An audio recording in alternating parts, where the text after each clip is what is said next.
morning. It's 7:02, and you're watching the Wake Up America show with Austin Petersen. Happy Monday. Glad to have you here. Thanks so much for tuning in and watching the show. Glad to have you. We're rocking and rolling on a Monday. So thankful to have our listeners here on the Wake Up America show. You can text us today at 573-319-1586. First up, do both left and right hate America? Once again, over the weekend, Bill Maher's latest rant takes aim at the biggest sacred cows in politics. Whether it's political correctness or patriotic correctness, both left and right seem to dislike what makes America truly great. I'll dissect it and react at the top of the show. And at 7:30 this morning, Trump's former chief economist at the White House, Vance Ginn, joins me again to discuss why the Federal Reserve is deliberately trying to make millions of people lose their jobs.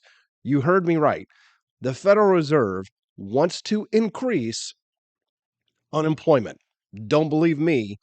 Read the news. I'll share it with you here in a few minutes. And also, I buy the dip, but it just keeps dipping. When will the pain in the stock markets end, if ever? And at 8 a.m., Tahmineh Dehbozorgi joins me to talk about the violent crackdown on protests for human rights in Iran.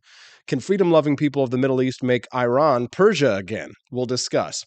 And at 8:30 a.m., my brother Justin Petersen joins me to discuss that gender-confused Canadian shop teacher with the huge tracts of land that's sparking a backlash from parents. Thanks so much for joining us. We are multi-streaming the Wake Up America show on Facebook, Twitter, Twitch, YouTube, and of course at the wakeupamericashow.com. If you're up and at 'em this morning and there's something that you think that we should be talking about for sure, I don't want to miss it. You can send me a text at 573-319-1586. Adam Armstrong, I like your energy this morning over on the Facebook live stream. He said, good morning. Sharks don't care what day of the week it is. They are up early, working hard to bite shit every day. Thank you. Chris Morrill over on the stream says both sides think the country sucks when the other side is running it. Good point. He says, what's weird about the current market is that bonds are biting the big one as well. Yeah, we are in a serious financial crisis at the moment in the world. It's a global crisis, and I'm glad that I have an expert this morning. 7:30, we're going to talk to Vance Ginn a little bit about the economic situation and any advice that he might have. Maybe he's got a stock pick for us too. You know, you work in the White House, you would think, hey, you know, maybe we can make a little insider trading work for us instead of just Nancy Pelosi and her cronies. What do you think about that one? So we'll talk to Vance Ginn this morning at 7:30. I've got this clip here from Bill Maher over the weekend. And once again, Bill Maher knocks it out of the park. Not everything that he said here was absolutely correct, but I'm excited to share this clip here with you of Bill Maher. Let's head over to Twitter Weirdness where I can pull up the clip and share with you this latest rant from Bill Maher's discussion where he asked the question whether or not you think you can really love America and hate half the country. Take a listen. New rule, you don't really love America if you hate half the people in it. I might quibble with that one, but I'll let that go for argument's sake because I've got things to pick apart in this. A lot of the things that everybody always loved about it. There's an oft-repeated moment in political debates where the moderator says to the two candidates, say something nice about your opponent. Can you say one nice thing, something that you admire about your opponent? So annoying. Something nice about Representative Deal. Tell us something that you admire about your opponent. Could you say something nice about your opponent? Pause for just a moment. The funny thing about that guy that you just saw, I'll tell you this story later, but I actually did an interview with that Bill Ritter guy in 2020, and it got me in trouble with my dad years ago. Remind me later on the live stream, and I'll share that story with you. But aren't you always annoyed whenever you see those questions? And the responses to that are always so lame. Let's continue.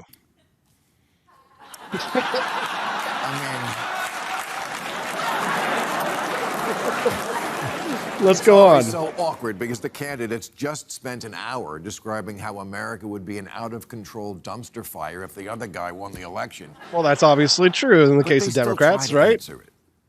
I respect his children. I commend him for what he's doing around cats. He was an Eagle Scout. I think that's terrific.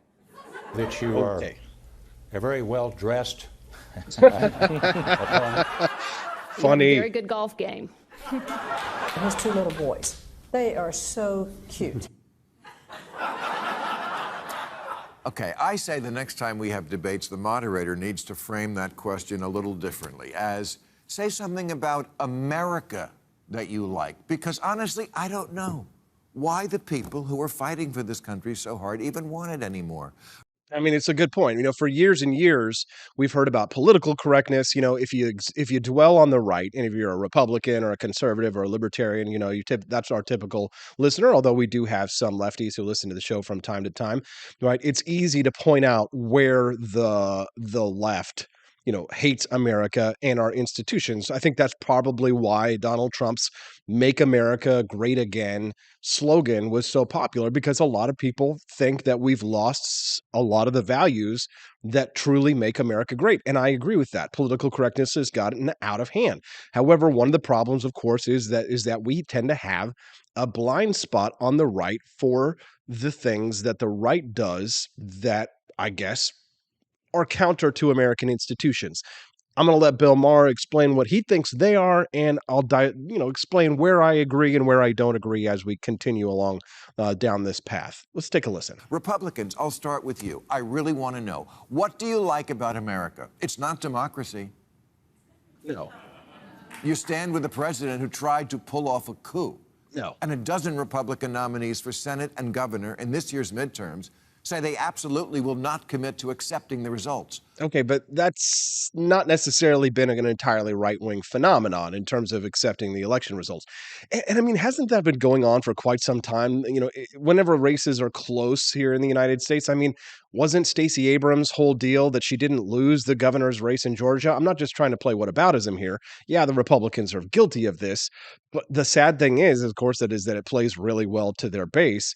But in terms of, whether or not, Republicans love democracy, I think the answer to that is clearly not.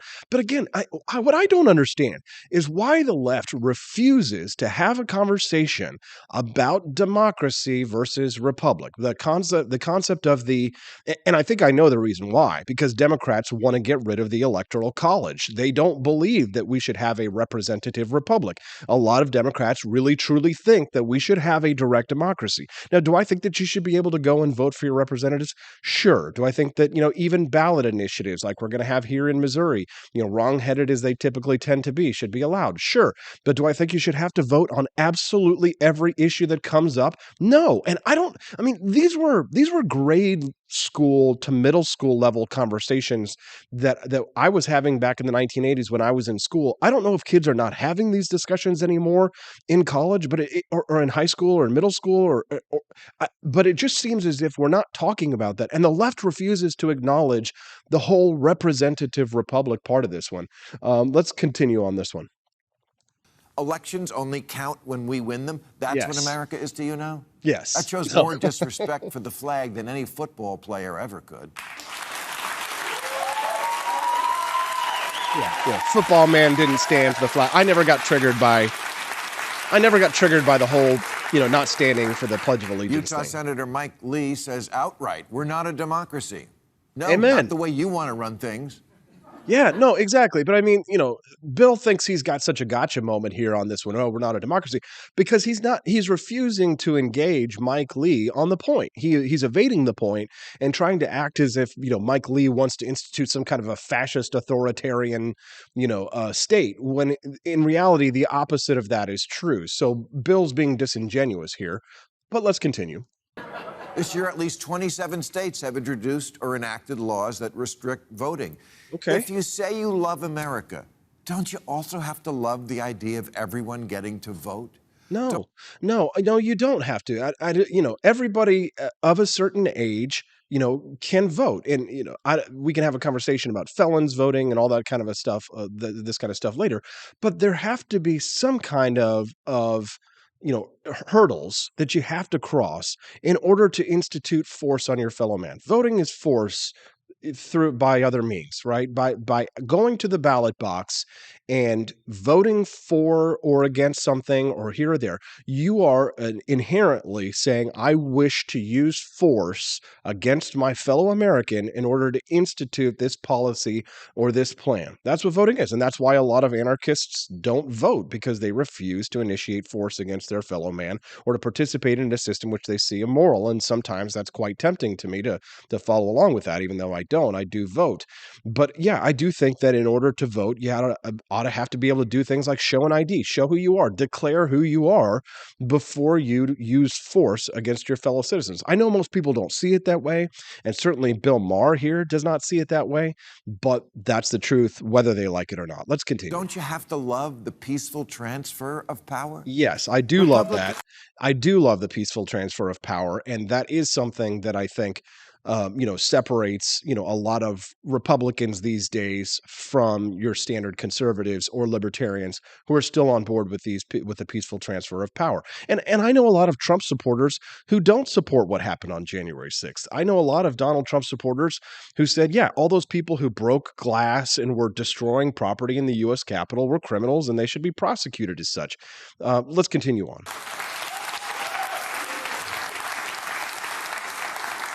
Republicans remind me of the trophy hunters who say they love wildlife.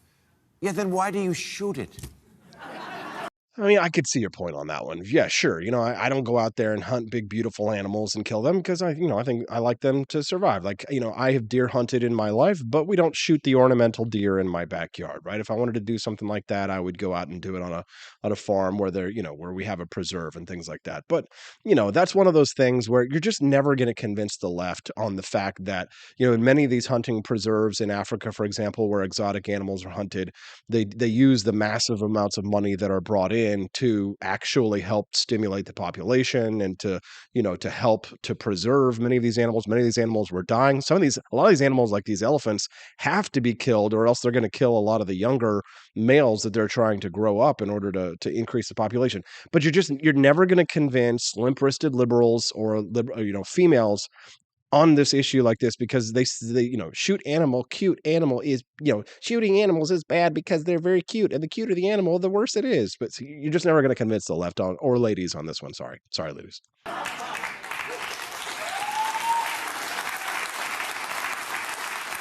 Republicans used to be the rule of law people. Hooray, ignorance. And lionize the officers who upheld it. But Now, this I love. This is the big one. All right, let me pull it back here just a little bit on this one, because you're talking about law and order. This was where I really feel like the meat of the question is for the right. Lionize the officers who upheld it. But when rioters stormed the Citadel and symbol of America on January 6th, most Republicans took their side and not the side of the police. Over 100 of whom were wounded.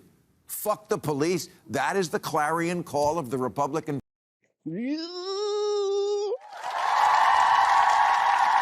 I mean, not all of them. I mean, I'm sure some of them are good. I mean, stop whining, please. Come on. This is whining about the police, Yeah, I mean, I feel like a lot of the anger that the right is having at police are justified after what they did during the COVID-19 pandemic. I feel like that's where a lot of it came down from. A lot of the rage and the hostility that was directed at Capitol officers was built up from what was going on in the 2 years before that. And you can't, let's say it's out of context, Bill, right? But yeah, sure. A lot of these people were just mad because Donald Trump wasn't going to be named God, King, Emperor for life. Let's continue. Party now. When did the GOP become NWA? I don't know, but I mean, like, that's supposed to be a bad thing. Again, that's supposed to be a bad thing. I mean, what's wrong with NWA? Let's continue. I mean, NWA. I mean, everybody loves NWA. And then there's the FBI. Steve Bannon says that the Gestapo. Yes. Marjorie Taylor Greene says they should be defunded. Oh my Congressman God. Paul Gosar says we must destroy the FBI. Oh my God! Yes! I love it so much. I mean, what's wrong with that?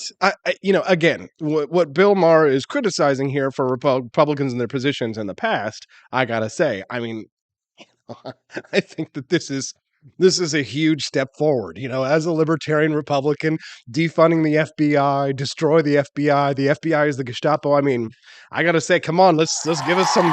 Steve, got to give Steve Bannon, give it credit where it's due. Marjorie Taylor Greene. I mean, this is definitely a step forward.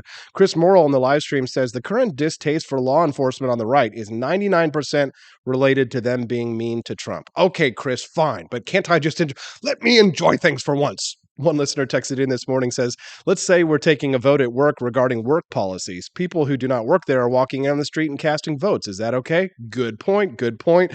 It now seems like the suburban Karens are too emotionally invested in politics, increasing our nanny state, says another listener. And another listener said, AP just had an orgasm on camera. Oh.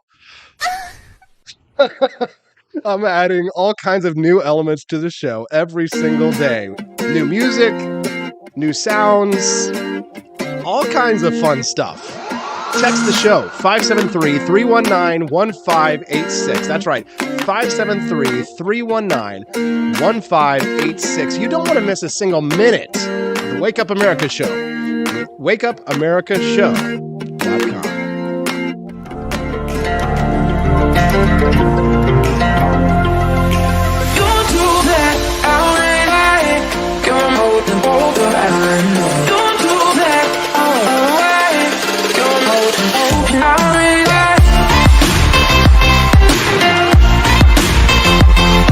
It's morning again in America. Our country is prouder and stronger and better.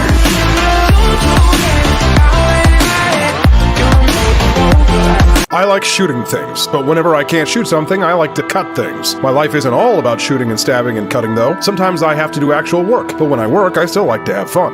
And there's nothing less fun than trying to cut with a crappy knife. Thankfully, from the ancient sect of Christian knights, who also loved cutting and stabbing, comes a new implement that has received my personal blessing, the Templar knife. Like the ancient sword of Excalibur, you don't choose a Templar knife, it chooses you. You just decide what kind you want on the website first, however, and then order it online, and then it chooses you. The Templar knife comes in a variety of shapes. As a man of culture and taste, I have decided I will never use a terrible knife again. And thanks to the inspiration provided by this excellent product, I have decided to launch a new crusade against anyone using less than superior knives. Join me, brothers and sisters, by visiting uppercuttactical.com/pages/Templar-knives. That's a lot of slashes. For that, you'll need a Templar knife. For 10% off, use code AP for Liberty and join me in a quest for glory, for liberty, for Christendom, for the Templar knife. Get yours today. Fire.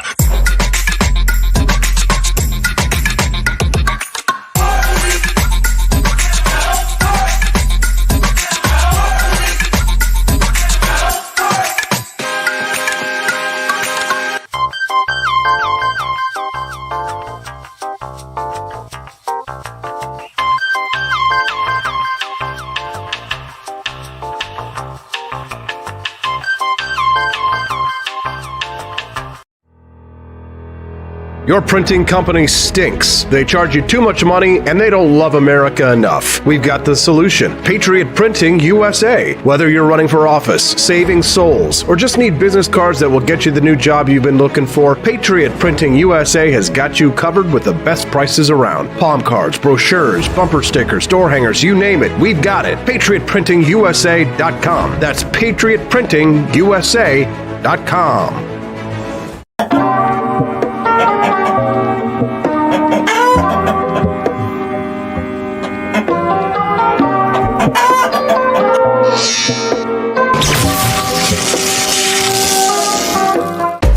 Want an engaging website to boost your business?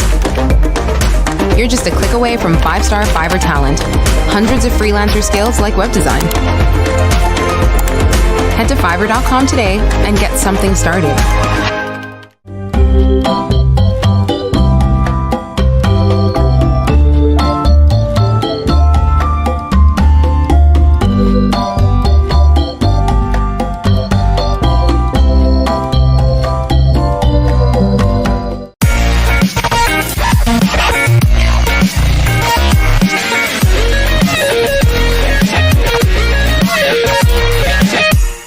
Average Americans are turning into conspiracy theorists at an unprecedented rate.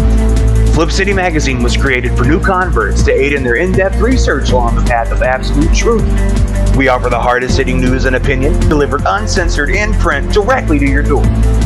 display proudly on your coffee table, or hide discreetly under your mattress. Flip City is the magazine they don't want you to see, much less read. Subscribe to Flip City Magazine today at flipcitymag.com.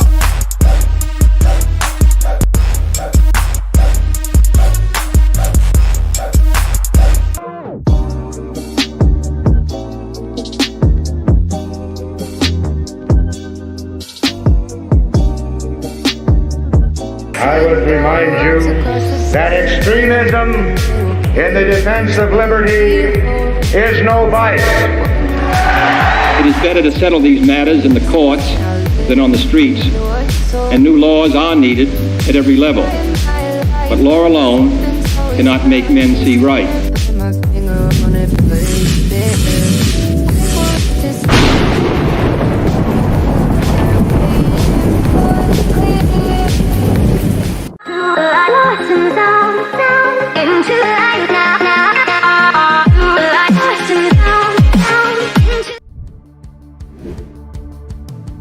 Good morning, happy Monday. It's 7:23 and it's time to rise in freedom. Welcome to the Wake Up America show with Austin Petersen. Happy to have you here. You can text the program this morning at 573-319-1586. That's 573-319-1586. Real quick before we get back to our content, just want to say big shout out and well wishes to our friends down in Florida. This morning we are tracking a hurricane headed north through, looks like the side of the Keys, all the way up through the middle of Florida, all the way possibly to Georgia. Our friend Tony Allegra this morning over the Facebook live stream is battening down the hatches, getting ready for the hurricane to move through. He's in St. Pete, and we do hope and wish for his safety and for the safety of him and his loved ones and all the people down in Florida who are in the path of the hurricane. If you're able to tune in to us this morning and you have any updates that you'd like to share to be able to help keep people safe, please do that. Send us a text this morning at 573-319-1586. One listener texted in this morning saying, "Goodbye, FCC." I imagine it's due to the fact that we can now do things like this.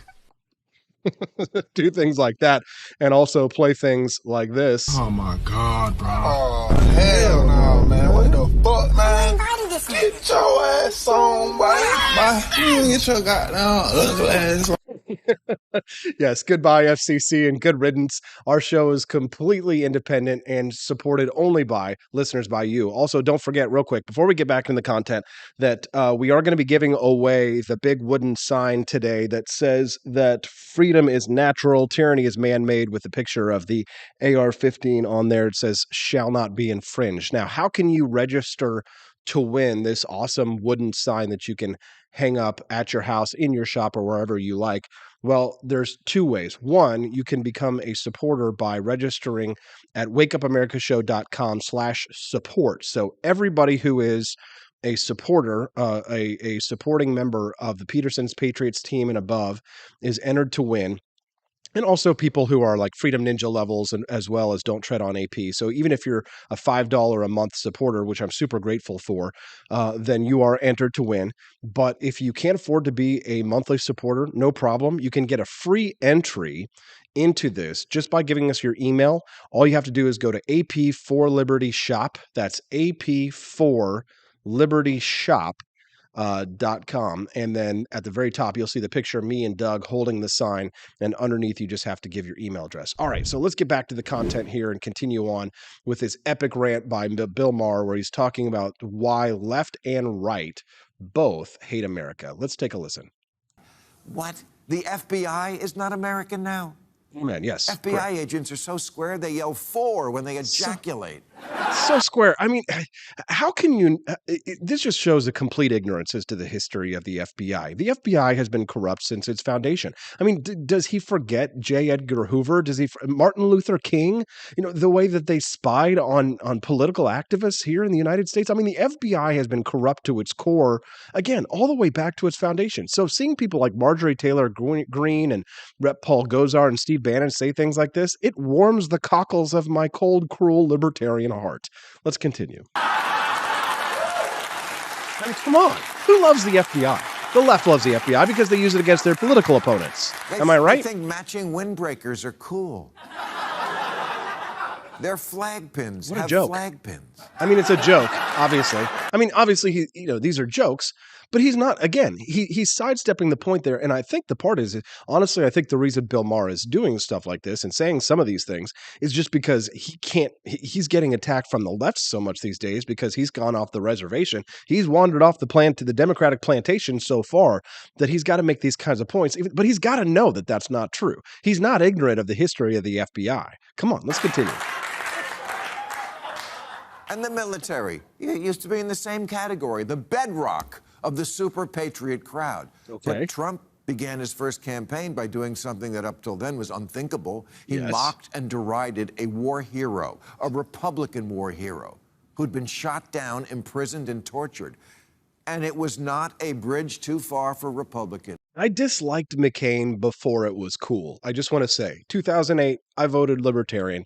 I voted for Bob Barr. Of course, I was working for Bob Barr at the time. But yeah, John McCain was like the quintessential, centrist that is actually an authoritarian statist. I mean, he's basically Liz Cheney, but he served our country and went to war and actually, sacrificed for our country. So, the fact that the Republican Party now under Trump has come around to John McCain being a terrible senator, doesn't bother me one bit. Now, I know the Chris Morrells over in the live stream, the endless cynics are going to say, well, the only reason they don't like John McCain is because he said mean things about Trump. Fine. I don't care. I don't care the reason why people do right things. At the end of the day, I just want people to get it right. At the end of the day, I can't question. You know what? It's like when someone is a Christian and they're like, the reason I'm a libertarian is because I'm a Christian and I believe in Jesus Christ as my Lord and Savior, who says I shouldn't use force against other people or use the government, to go and send goons to go take your tax dollars. You know what? Fine. That's not how I got to my conception of liberty, but I don't care. As long as you agree with me, I don't need you to show your work. Continue. They shrugged and walked across it, as they did when Trump called the Joint Chiefs losers. Awesome. And our soldiers who died in World War I, losers. Ted Cruz calls today's troops pansies. And Republican Senate nominee Blake Masters says our generals are left-wing corporate bozos. Well, that's probably true. Again, I love this. This is such good stuff. I wish I could stick around with it. We're going to talk about the state of the economy with Vance Ginn. Vance Ginn was Donald Trump's chief economist in the White House. We're going to talk to him about the stock market crashing. We're going to talk to him about why the Federal Reserve wants to get you out of a job and increase unemployment when we get back. It's going to be a good one. You don't want to miss a single moment of the Wake Up America show at wakeupAmericaShow.com. Want an engaging website to boost your business? You're just a click away from 5-star Fiverr talent. Hundreds of freelancer skills like web design. Head to Fiverr.com today and get something started. American conservatism is distinct, like America is distinct from the United Kingdom. American conservatism's roots comes out of the Wild West, out of pioneerism. The difference between American conservatives and European conservatives is that Americans are cowboys. We are that God, guns, gold, and girls. It's wild here. And we should stay that way. We shouldn't allow a European version of conservatism to come and infect us here. We like it wide open spaces here, deep in the heart of Texas and all that.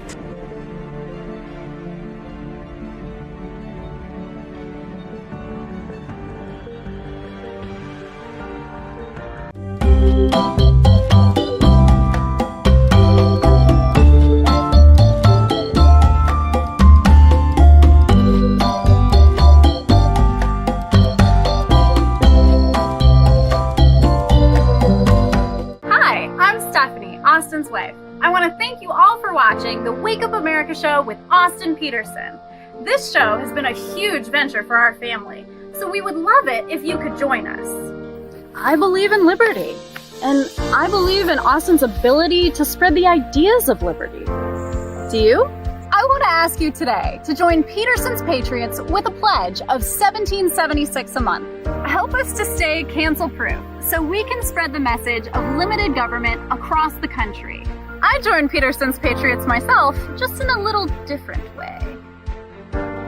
Visit wakeupAmericaShow.com/support and make your pledge today.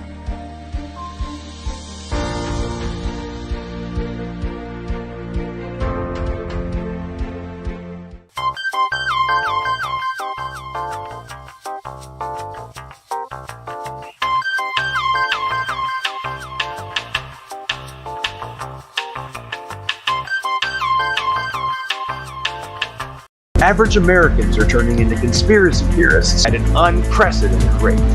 Flip City Magazine was created for new converts to aid in their in-depth research along the path of absolute truth. We offer the hardest-hitting news and opinion delivered uncensored in print directly to your door. Display proudly on your coffee table or hide discreetly under your mattress. Flip City is the magazine they don't want you to see, much less read. Subscribe to Flip City Magazine today at flipcitymag.com.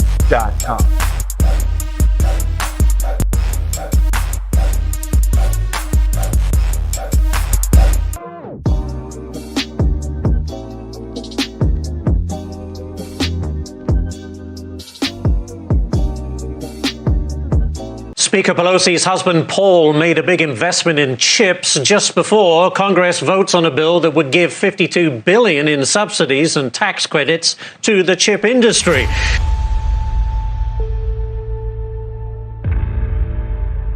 Over the course of your career, has your husband ever made a stock purchase or sale based on information he received from you? No.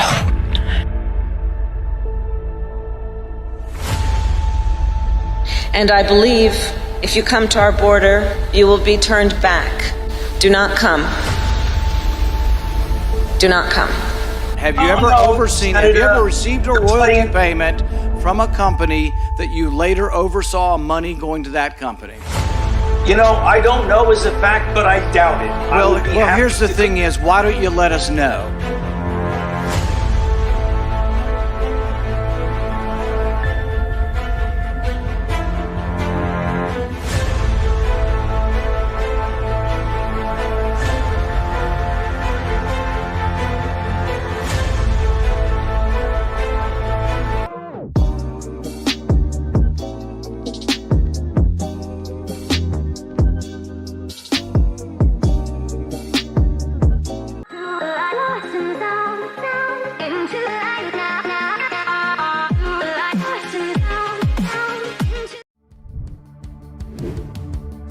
Good morning, it's 7:34. You're watching the Wake Up America show with Austin Petersen. It's time to rise in freedom. Thanks so much for joining us. You can text in at 573-319-1586. That's 573-319-1586. My next guest is the former top economist at the White House during the Trump administration.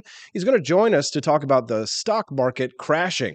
I keep buying the dip, but it just keeps dipping. Joining us now to discuss is Vance Ginn on the line. Good morning, Vance. Thanks for joining us. Hey, good morning, Austin. It's a pleasure to be with you. Glad to have you here, Vance. So during the COVID-19 crisis, the pandemic, the stock market took a big crash, and I saw that as a big opportunity like a lot of other people did. I plowed all my money into the stock market and I waited for it to rise. It didn't take very long. But in this situation, I keep buying the dip, but it keeps on dipping. What's going on right now? Well, typically that's a good way to execute your trades. If you want to buy low and try to sell off whenever the stock market is high. But it's not always that easy to know when to execute. And so that's why a lot of people can't beat the market. A lot of the personal financial planners and everything else with all the available information, you see a lot of things change. Usually what you want to do is you want to base it on the earnings potential for those firms or in that sector or whatever you're going to invest in. But oftentimes what happens is that government comes in and it distorts a lot of that market activity. And that's really what we've seen in the last couple of years. You dip back in 2020. I mean, a lot of that was with the shutdowns and all the uncertainty that was going on. And then the Fed plowed in about $5 trillion more that their balance sheet increased by, just a massive amount of money that went in. Congress increased the national debt by over $7 trillion since March 2020, just a massive amount of money that's being put in the economy. And the supply didn't catch up. So we have inflation, and that distorts the overall economy as well. And now the Federal Reserve is starting to pull back the reins and raise interest rates by reducing the amount of money that's going into circulation. And then that means less money to go into the stock market. And so it's a classic boom and bust cycle. Now the Dow is down below 30,000 again. I don't know how much you're up since you were back in 2020, but you're probably up some. But still, it may not be a lot because of that drawdown that's been out there now. And we're almost back down to a bear market territory, which is about a 20% decline from the highs that we saw here recently. So we're in an interesting situation right now, Austin, because I think the Fed's going to keep raising interest rates like they need to and bring down their balance sheet, which means less liquidity in the marketplace. Yeah, I made the mistake of diversifying my assets into cryptocurrencies, so I'm not actually doing that well either, and buying a lot of these tech companies. If you're just tuning into the show this morning, you can text in at 573-319-1586. We're speaking to Vance Ginn. His writings have appeared in the Wall Street Journal and many other prestigious publications. He was the top economist under Donald Trump in the White House. He's talking to us now about the state of the economy. I read an article this morning on The Hill that says that the Federal Reserve actually is warning the country that unemployment is going to increase and that they are deliberately trying to increase unemployment. How the hell does a bank have that kind of a power, and how do they have that kind of a power, and what does this mean for our future? Well, I think it goes back into what you were saying a minute ago about the stock market. I mean, the stock market's anticipating there's going to be some losses, some profitability losses moving forward. And a lot of that's driven by the Fed really pulling back the reins. And what I think they did what's called quantitative easing for a couple of years, where they put more money in the economy, buying a lot of assets that are out there. I mean, they bought mortgage-backed securities and a lot of other things. And now they're starting to sell some of those off. And now we call that quantitative tightening. So during a period of quantitative tightening, you're slowing down, you're pulling money out of the economy. So demand is drying up, and you're going to see, more people losing their jobs. That's already starting to happen some too. We're starting to see small businesses are laying people off, which are the lifeblood of the economy, the number one employer, a lot of those small businesses. And so what they're seeing is that they're having to pay higher interest rates for the cost of capital to keep rolling along. And it's too high now. It's too expensive. So they're starting to cut hours, they're starting to cut number of workers. And so when you start cutting workers, well, of course, the unemployment rate, unemployment divided by the labor force, you're going to start to see the unemployment rate go up. And so it's not maybe what they want to do, but it is a consequence of their bad policies over the last couple of years into this situation of a cycle where you're going to have higher unemployment rate because of less economic activity. I mean, even the Fed is saying they're only going to have 0.2% growth of real economic output in 2022. I mean, this is very anemic, stagnant growth, which is essentially a recession if that's the type of growth we're going to have the entire year. If you're just tuning in, we're speaking to Vance Ginn about the state of the economy. You can text the show at 573-319-1586. One listener texted in this morning, and asked, this is a big question, Vance. I don't know how you're going to answer this one. Vance, how do we get the government out of the market? How do we get out of the market? How do we get the government out of the market? Yes. How do you get government out of the market? That is a great question, and it's one that we need to do as simply as possible, as quickly as possible. I think a big part of that longer term is I believe we need to end the Fed. I mean, the Fed has so much manipulation throughout the entire economy that we've really got to make sure that we end the Fed. I would also like to see, as we get to that point, is to base policy, so we stop having all this discretion and manipulation of the marketplace. At least make it, Milton Friedman, one of my favorite economists, said that the money growth should grow by a rule. Just have something that says, here's how much the money should grow by. But I think ultimately at the end of the day, we need to get back to something that's not a fiat currency, something that's hard backed, like a gold standard, maybe even a Bible, like a gold and silver like we had during the 19th century. Something that's going to be much more that you can expect what's going to happen in the future compared to this manipulation that's going on by the Fed right now. And so I say ultimately we got to end the Fed.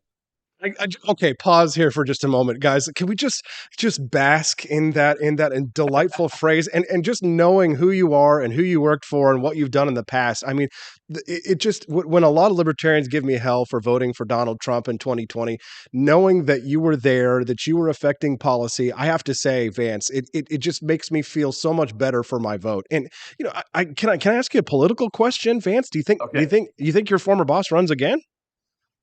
Well, I don't know. There's a lot of talk about that now. I know that there's a lot of discussion going down in Florida, and there's some beefing up of that and trying to see what the best situation is going to be. So I think there's a good chance, but I think there's a lot of other good opportunities for people too, right? That are more limited.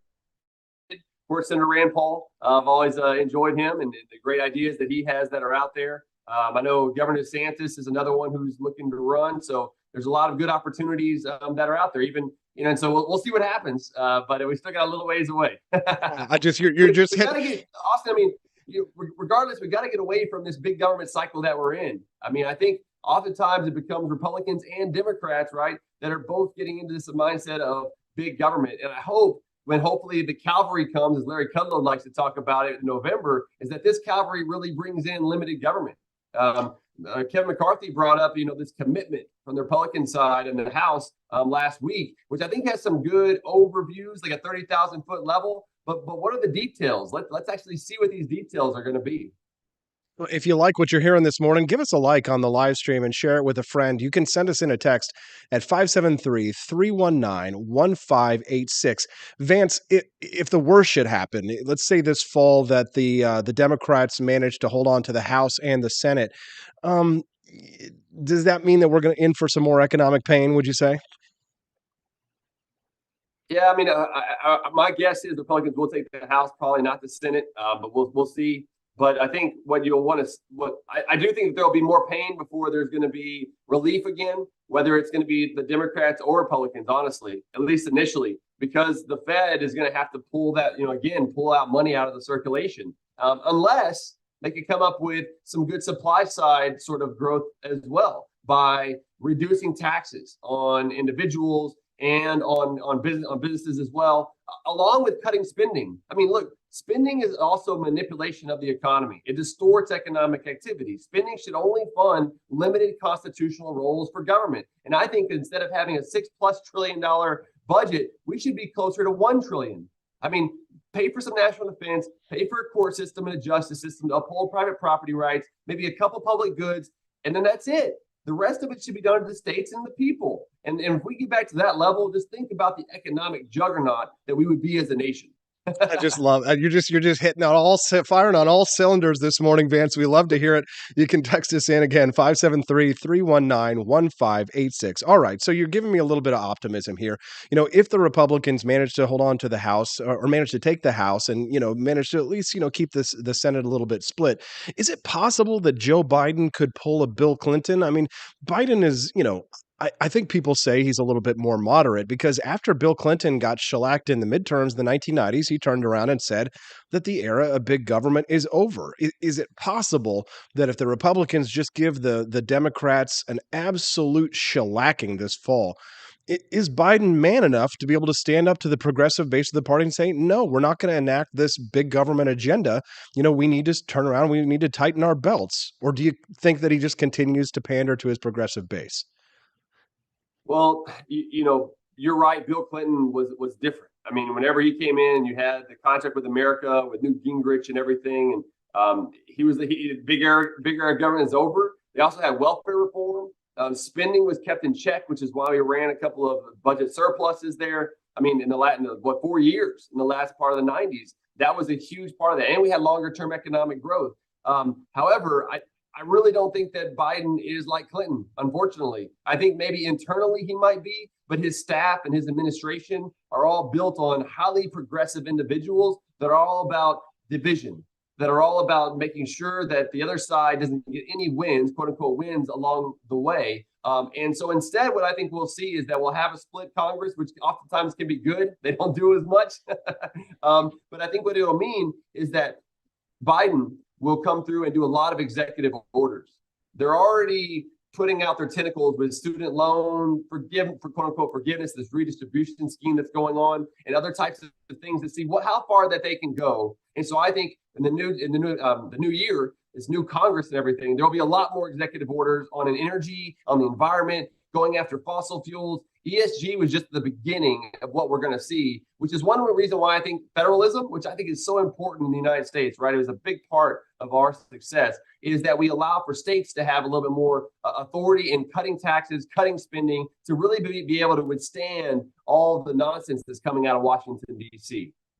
Man, this is great stuff. Vance, Ginn, boy, I got so much great feedback from the last time you were on the show. I'm sure we're going to hear from our listeners as well. They really loved your appearance. You're telling them exactly the way that it ought to be, and we certainly appreciate you for that. Vance, you're a great man and a great American. We appreciate your time. You have a wonderful day. Hey, thanks, Austin. You too. Thanks so much. Let's talk to you again next week. What do you think? You like Sounds Vance good. Ginn? Yeah. Boy, he was great. Boy, the Wake Up America show is really pushing the boundaries for what you can do when you have a dream and when you fight for what you believe in. You're willing to take a risk, work for yourself.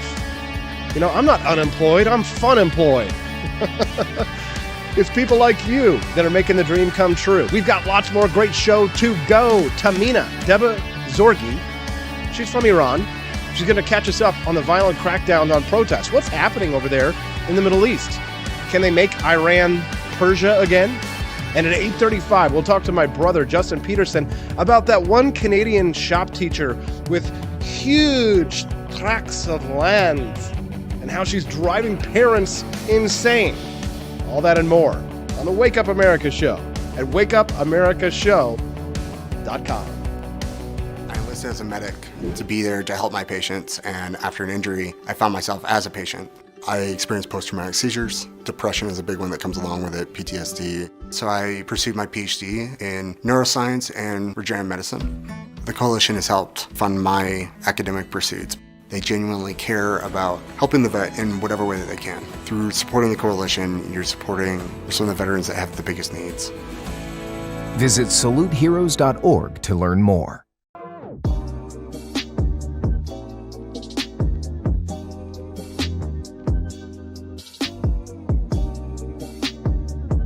If there wasn't going to be somebody who was a fiery champion of liberty, somebody who would get out there and who would be aggressive, and if they wouldn't do it with more fire or passion than I had, then I would go and I would fight this battle for us. I've fought for the principles that we all share. Parties tend to be secondary to me. We're here because we believe in the principles of liberty. I am not a perfect messenger, but I think I'm a damn good one. This is a replica of our first president's flintlock pistol. You have my full support, my respect, and my gun.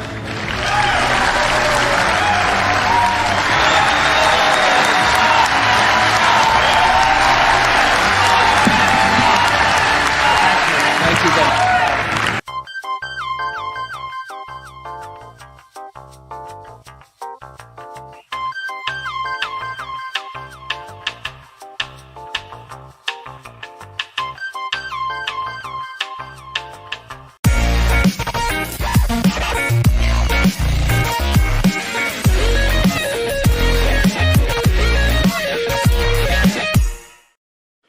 Had enough yet? Do facts no longer matter? Are lies to be encouraged instead of punished? This is not our inheritance. If truth no longer matters, we will not remain free for long. This is our generation's challenge, to defend our founders' hope that we the people could self-govern if we defend our right to get the facts. And right now, we're building the only defense of free people have, the facts, on every politician, every position they held, every statement they've made, every vote they've made, and any cash they've taken. It's the real history on those now pandering for your vote. There are hundreds of young people building our defense right now, and they need your help. We all have our passions, but as our ancestors knew, when events become so foul they threaten us all, we must stand and defend each other. Please, have our backs. Join us at votesmart.org.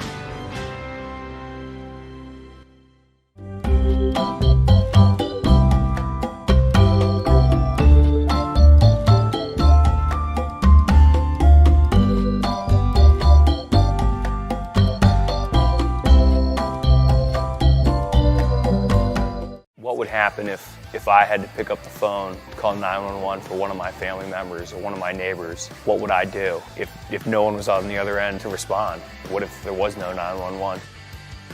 You can be a part of the solution. Anybody can be a firefighter. It's me, you, anyone that wants to be. There is no typical firefighter.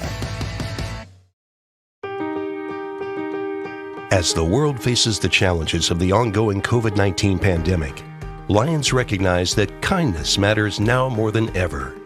And Lions and Leos are finding ways to continue to serve our communities, including ordering food delivery for healthcare workers, holding story time for children online, and providing surgical masks to medical professionals and first responders.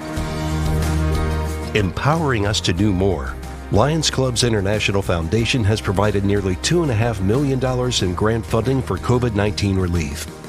And that support continues to grow. For more than 100 years, in times of need, Lions always find a way to help those around them. And after we emerge from this, we will be stronger than ever. Visit lionsclubs.org to learn more.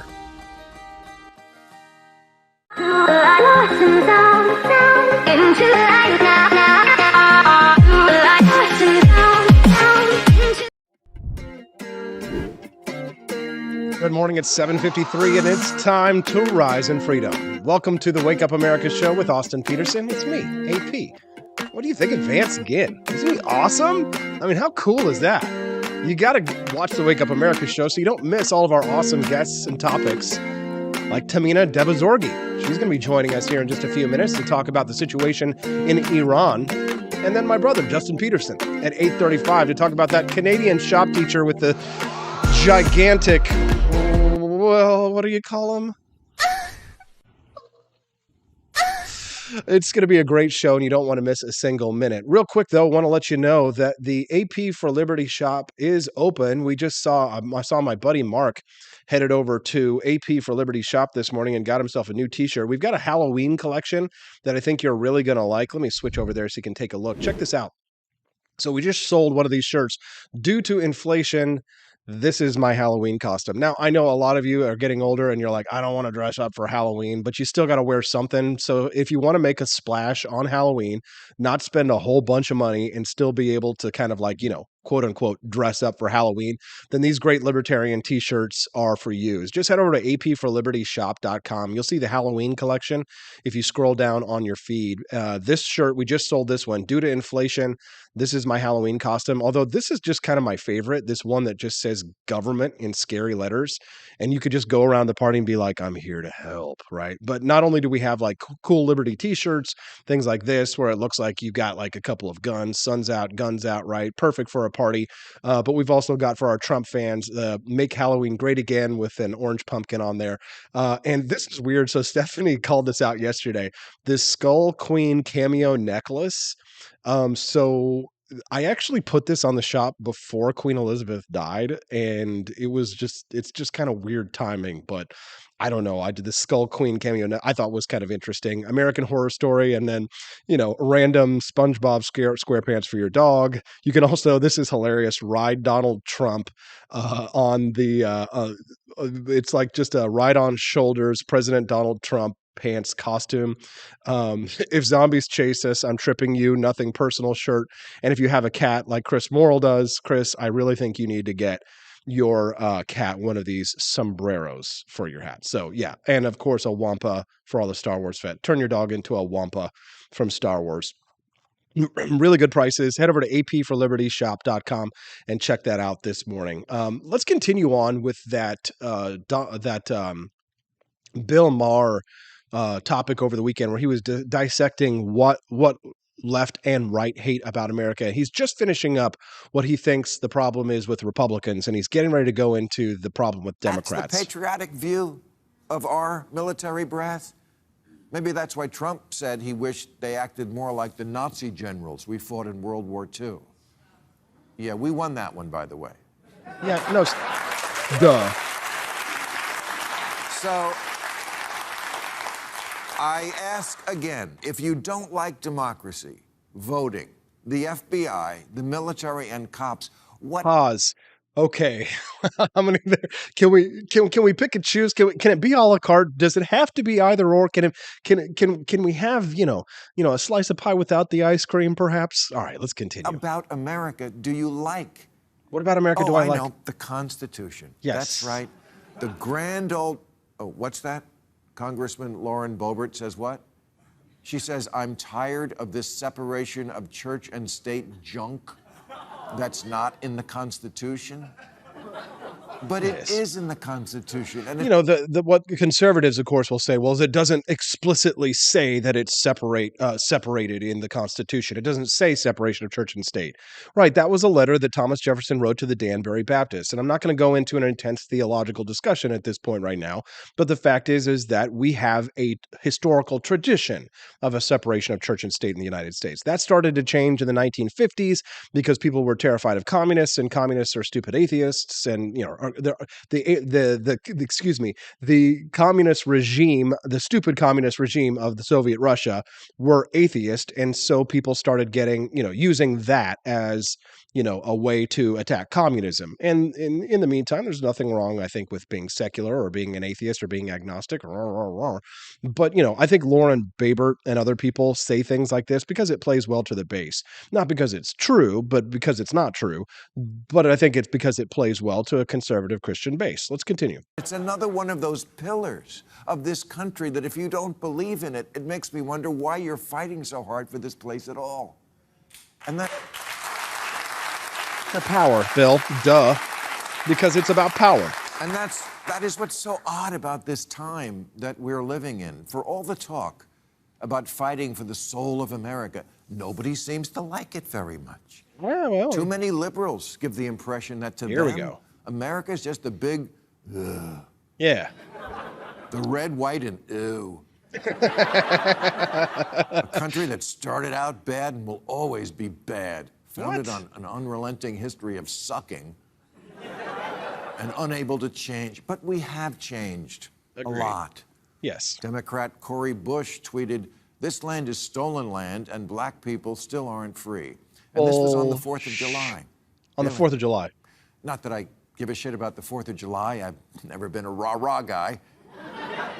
But I am a perspective guy. Well, wait a minute here, Bill. You're talking about what makes America great. The 4th of July, that's literally America. So if you don't like it, if you don't hate what makes America great, Bill. Anyways, continue on. Cori Bush obviously sucks.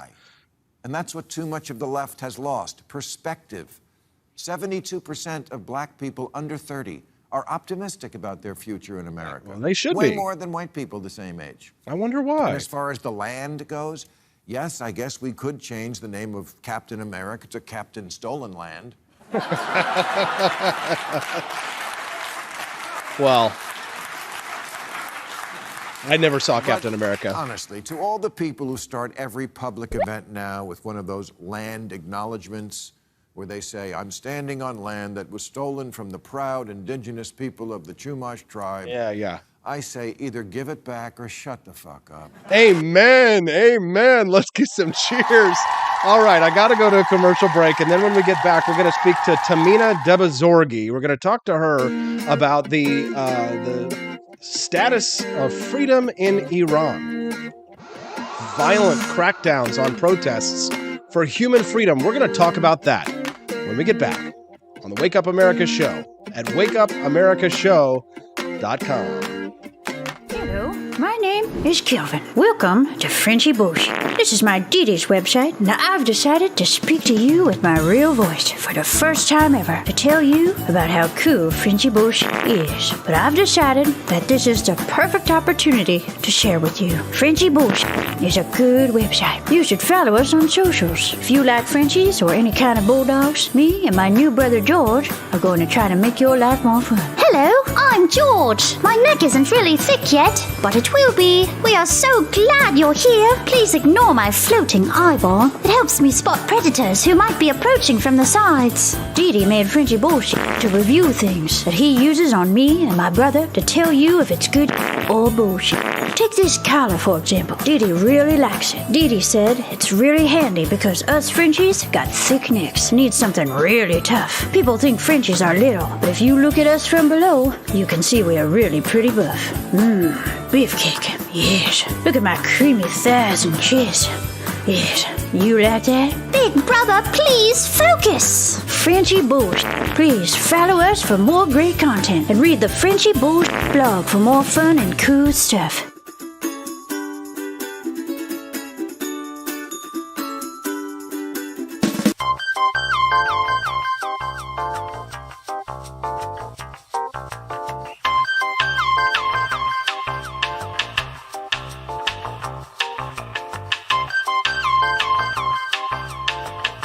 I'm a public defender. I am a public defender. I'm proud to be a public defender. 80% of Americans accused of a crime will get appointed a public defender. Everybody from a speeding ticket to capital murder. For every dollar we spend on public defenders, we spend $3 on prosecutors. Public defenders have to do pretty much everything on their own. Social workers, counselors. Investigating is another piece of it. The average public defender holds 300 cases annually. You never feel like there's enough time. Public defenders have health issues all the time. A lot of people give up and say, I can't do this work anymore. Gideon's Promise trains, mentors, and supports public defenders.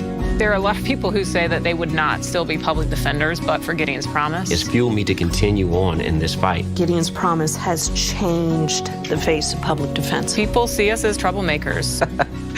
Good trouble only. We don't make it easy. It should not be easy to take away someone's liberty.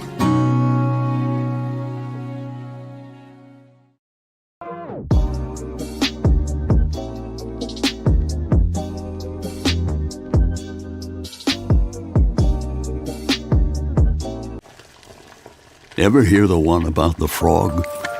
Put a frog in a pot of boiling water and it'll jump right out. Here's my resume again. But put a frog in a pot of cool water and slowly heat it up, and that frog will boil. It's a lie. But as a metaphor for us and all that we go through as veterans, The real-world experience. it's a story that rings true. We make excuses for how we feel. We push everything down. We tell ourselves the lie that it's easier to stay in that boiling water, to disconnect. And some days, maybe it is. But you've never been interested in easy. Make no mistake, reaching out is hard. Do it anyway. You're not alone.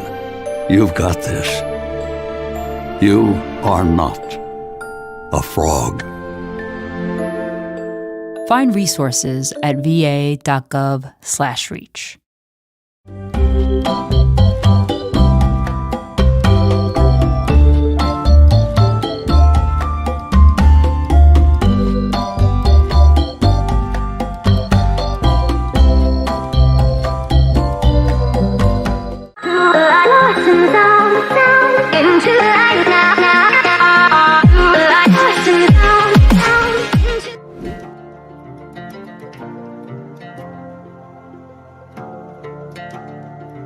In case you didn't already know, the British monarchy, unlike its non-royal constituents, is legally exempt from paying income tax, capital gains tax, and inheritance tax. A specific British statute allows inheritance to pass from, quote, sovereign to sovereign without being taxed, to avoid depleting the royal family's wealth if two monarchs die in quick succession. Therefore, King Charles will not have to pay the regularly applied 40% tax on the $300 million plus fortune he has inherited from the Queen, but he has chosen to follow his mother's lead in voluntarily paying income tax. The monarchy cost British taxpayers the equivalent of $118 million during 2021, a 17% increase from the previous fiscal year, according to figures for the Sovereign Grant, which funds the Queen, now King, and the household's official expenses.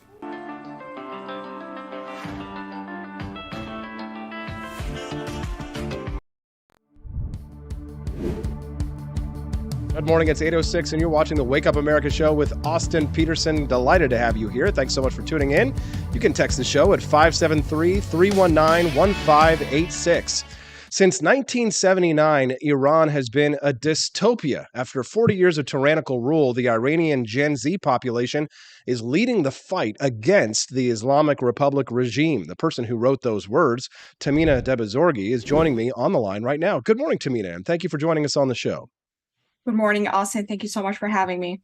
So these protests were spurred by an event where a woman, Mahsa Amini, she was 22 years old, was murdered by the regime's morality piece last week. And now the entire country has sparked massive nationwide protests. Do you want to catch us up on what exactly spurred on the murder of Miss Amini? And what are these morality police all about? What do they do?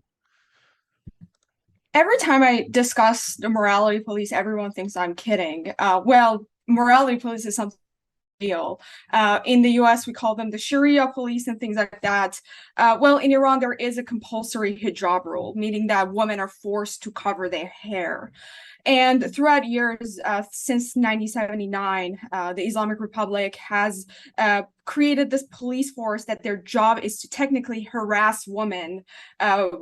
And the excuse is that, well, you're wearing improper hijab. And usually it's not really about that. It's usually just harassing women in the street as they're going about their business every day. It's just a tool of oppression. She was 22 years old, which is pretty much my age, and she was visiting Tehran with her family. They were on a vacation, and the morality police harasses her, and they want to take her to the van. At first, like, she was resisting, saying, "Why are you taking me?" And she was not uncovered. She was abiding just fine. But well, eventually they took her by force and told her family that your daughter will be released in a few hours after we give her the talk. And just later that day, they give her a call and tell her, well, your daughter is brain dead in the hospital.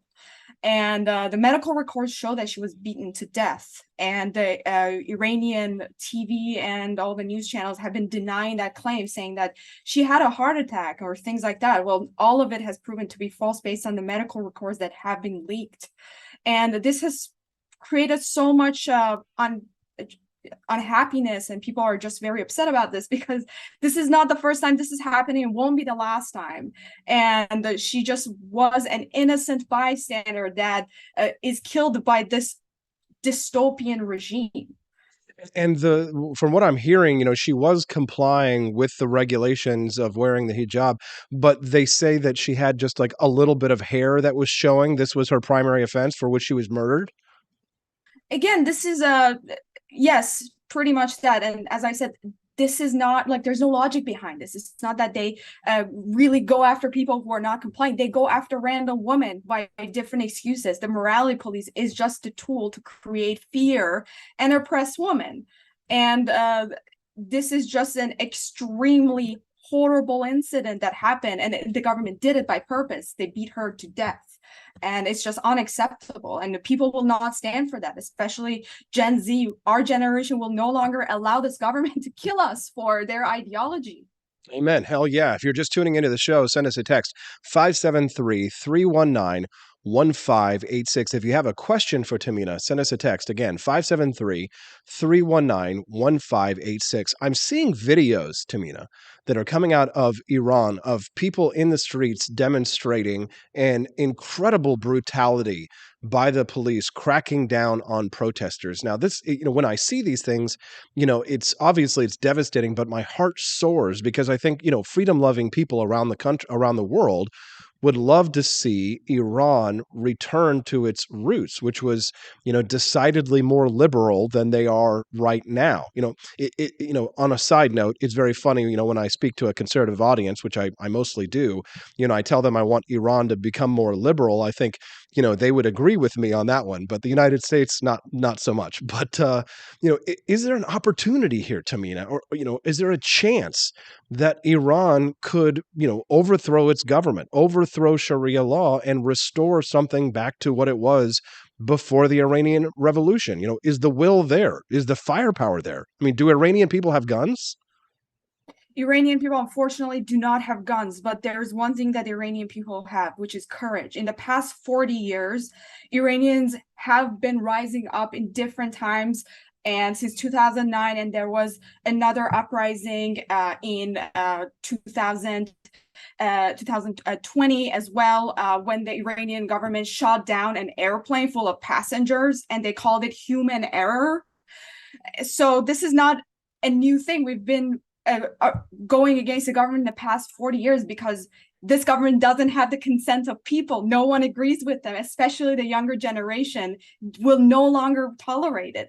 What is different about this protest and this uprising, again, I no longer want to call it a protest, this is an uprising, is that people who are on the front lines are Gen Z population. They're young people, or people my age, my friends. They're going out there, they're fighting, because we no longer want this government to tell us do and how we should live our lives, taking away all of our opportunities, telling the girls that you do not have the opportunity to pursue what you want.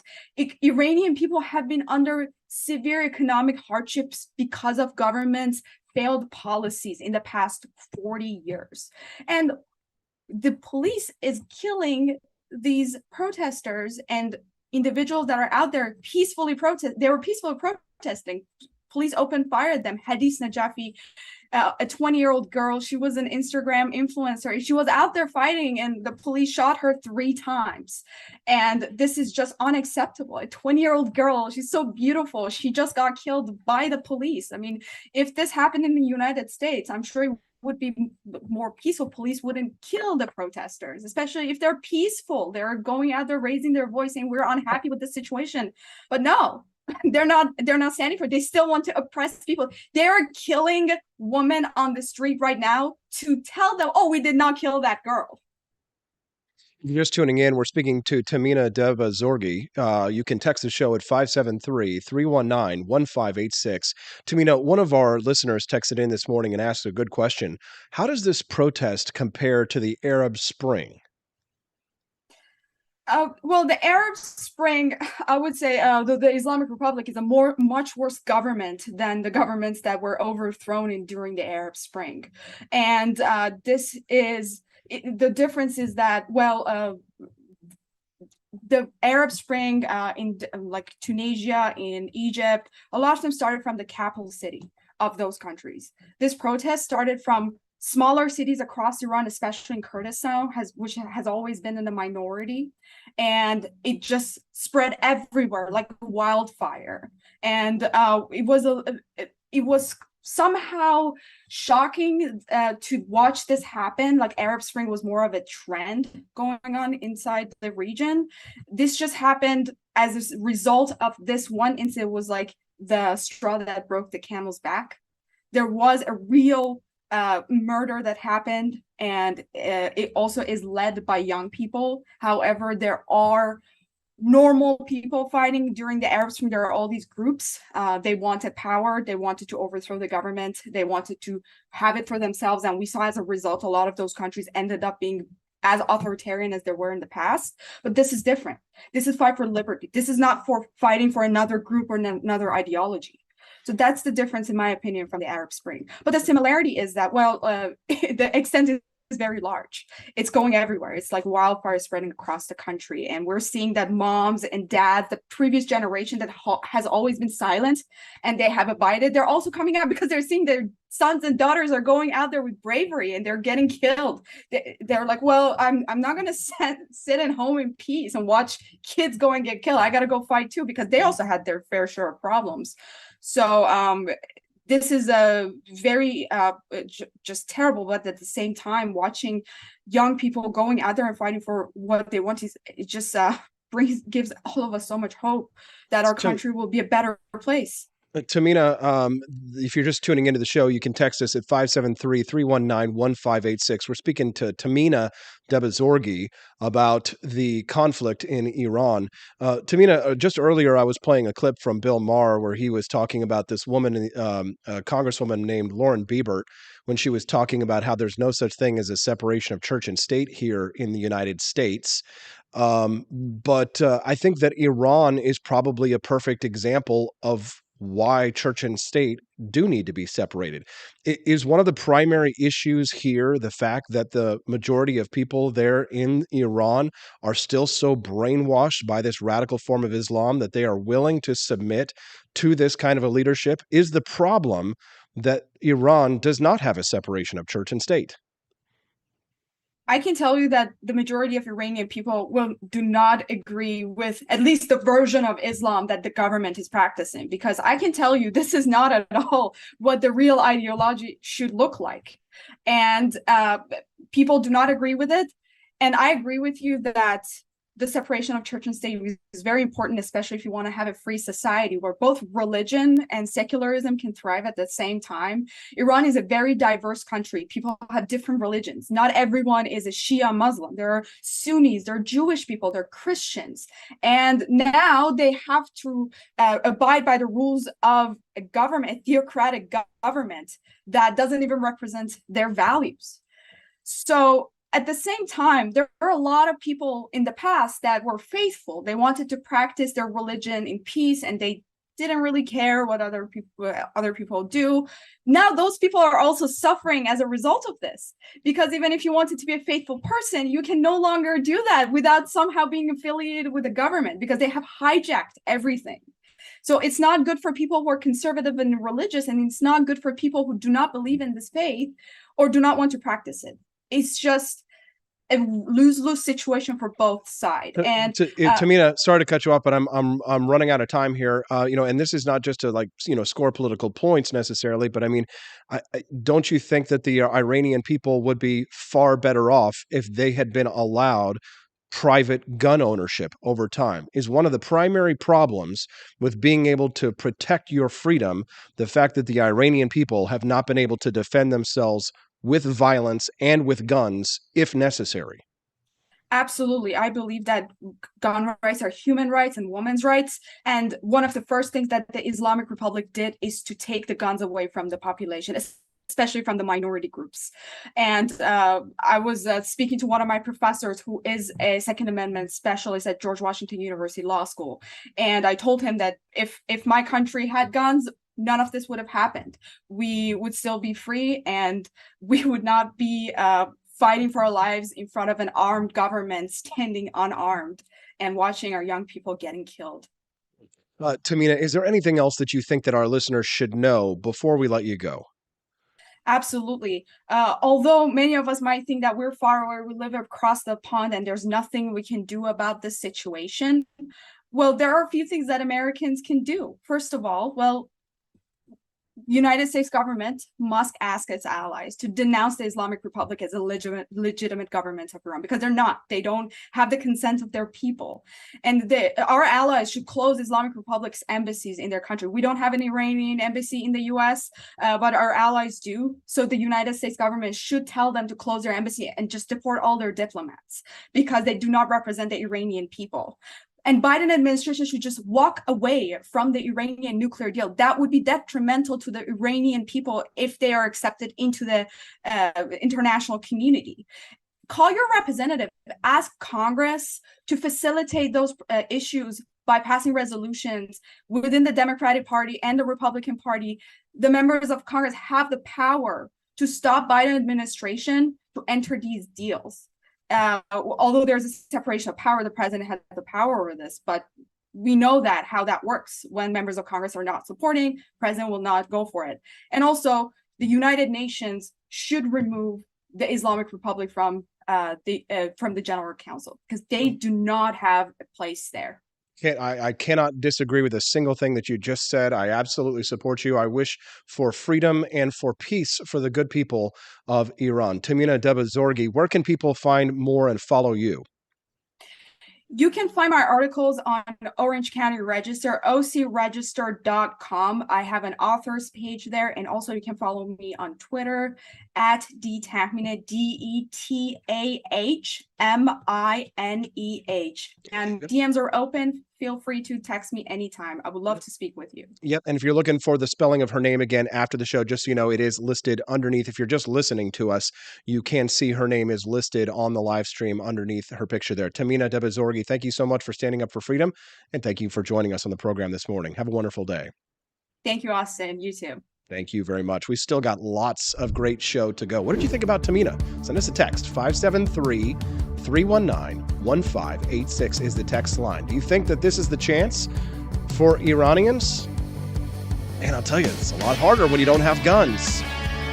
That right there solves a lot of your problems. I think a lot of the reasons that our government has not become entirely tyrannical here in the United States, I say entirely, is because they fear us. Government should be afraid of their people. We're seeing what happens right now in a country with strict gun control. You heard her. I could go on and on about it, but I got to go to commercial break and get ready for my next guest, Justin Petersen, who's going to be joining us here in just a few minutes. It's a great show. It's a great morning to fight for freedom. You rise, you freedom. You're with the Wake Up America Show at wakeupamericashow.com. Want an engaging website to boost your business? You're just a click away from 5-star Fiverr talent. Hundreds of freelancer skills like web design. Head to Fiverr.com today and get something started. American conservatism is distinct, like America is distinct from the United Kingdom. American conservatism's roots comes out of the Wild West, out of pioneerism. The difference between American conservatives and European conservatives is that Americans are cowboys. We are that God, guns, gold, and girls. It's wild here. And we should stay that way. We shouldn't allow a European version of conservatism to come and infect us here. We like it wide open spaces here, deep in the heart of Texas and all that.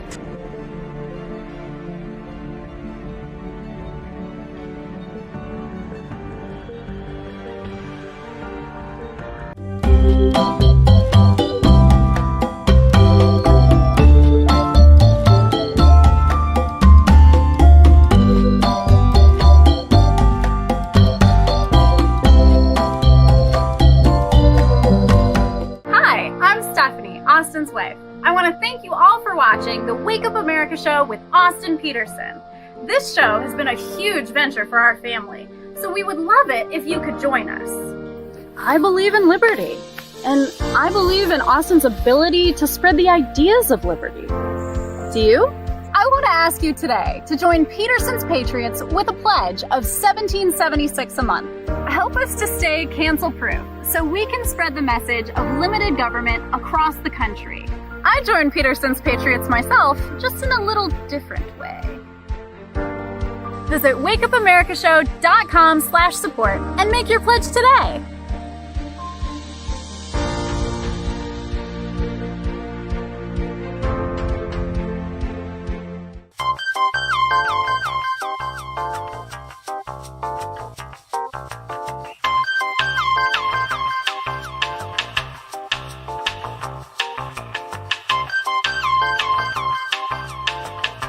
Average Americans are turning into conspiracy theorists at an unprecedented rate. Flip City Magazine was created for new converts to aid in their in-depth research along the path of absolute truth. We offer the hardest-hitting news and opinion, delivered uncensored in print directly to your door. Display proudly on your coffee table, or hide discreetly under your mattress. Flip City is the magazine they don't want you to see, much less read. Subscribe to Flip City Magazine today at flipcitymag.com.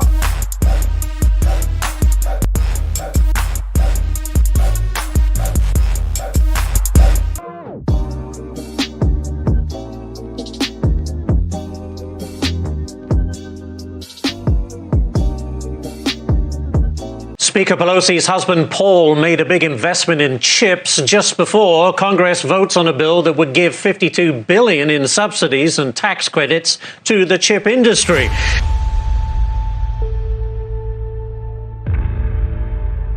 Over the course of your career, has your husband ever made a stock purchase or sale based on information he received from you? No.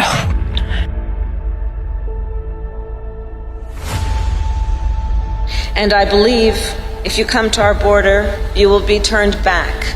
Do not come. Do not come.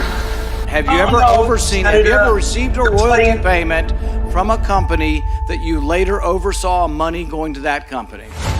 You know, I don't know as a fact, but I doubt it. Well, here's the thing is, why don't you let us know?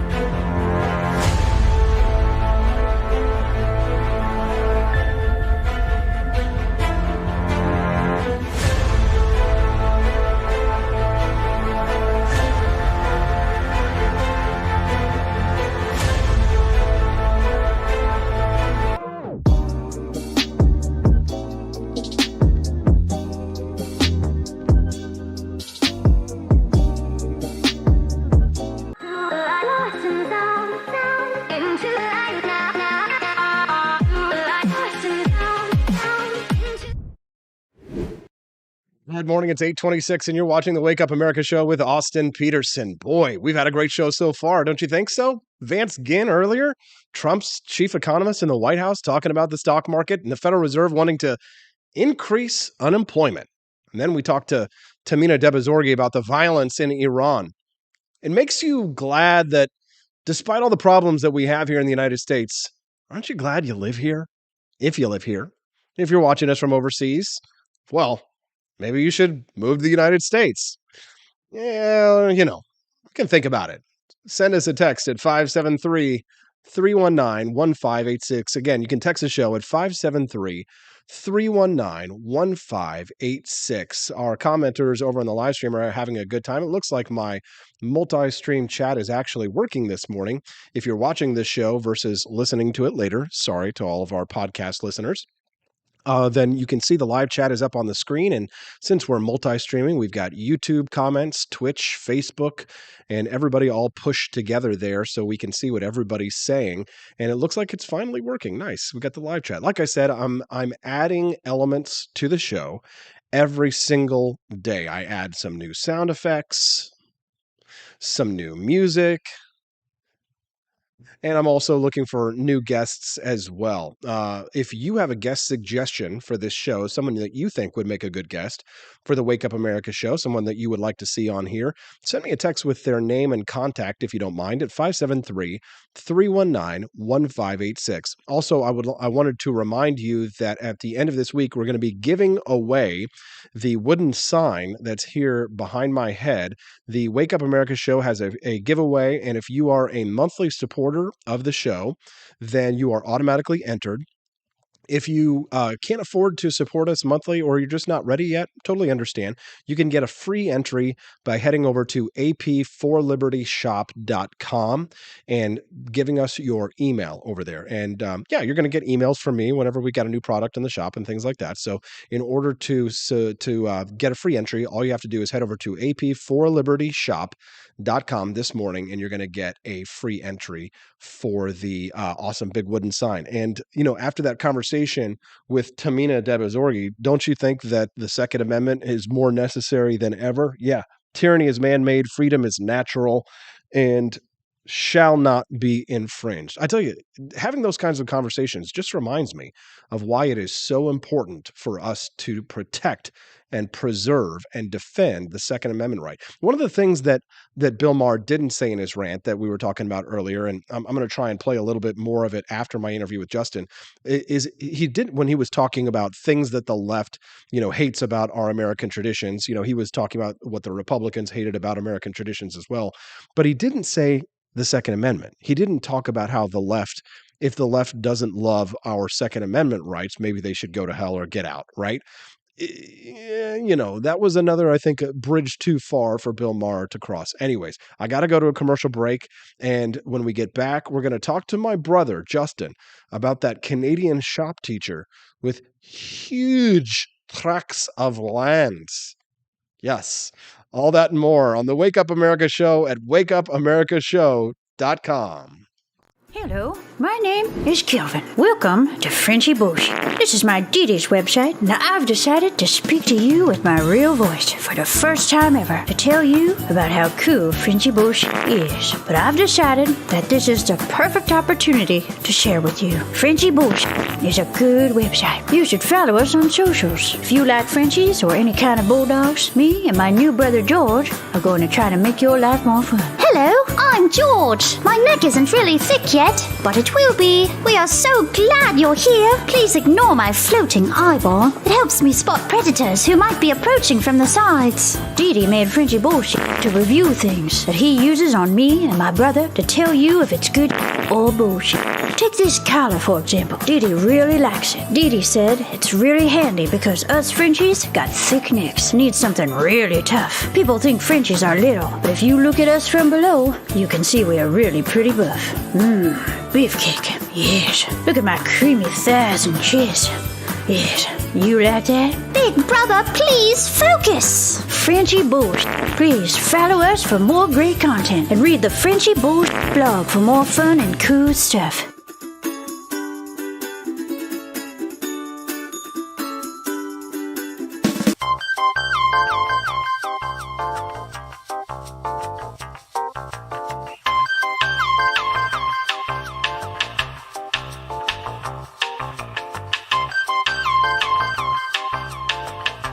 I'm a public defender. I am a public defender. I'm proud to be a public defender. 80% of Americans accused of a crime will get appointed a public defender. Everybody from a speeding ticket to capital murder. For every dollar we spend on public defenders, we spend $3 on prosecutors. Public defenders have to do pretty much everything on their own. Social workers, counselors. Investigating is another piece of it. The average public defender holds 300 cases annually. You never feel like there's enough time. Public defenders have health issues all the time. A lot of people give up and say, I can't do this work anymore. Gideon's Promise trains, mentors, and supports public defenders.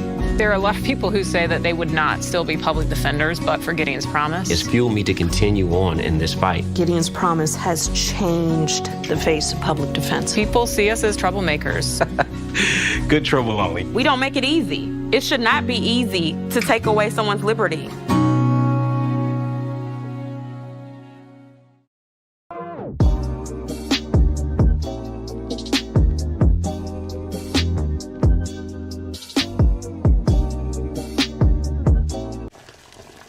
Ever hear the one about the frog? Put a frog in a pot of boiling water and it'll jump right out. Here's my resume again. But put a frog in a pot of cool water and slowly heat it up, and that frog will boil. It's a lie.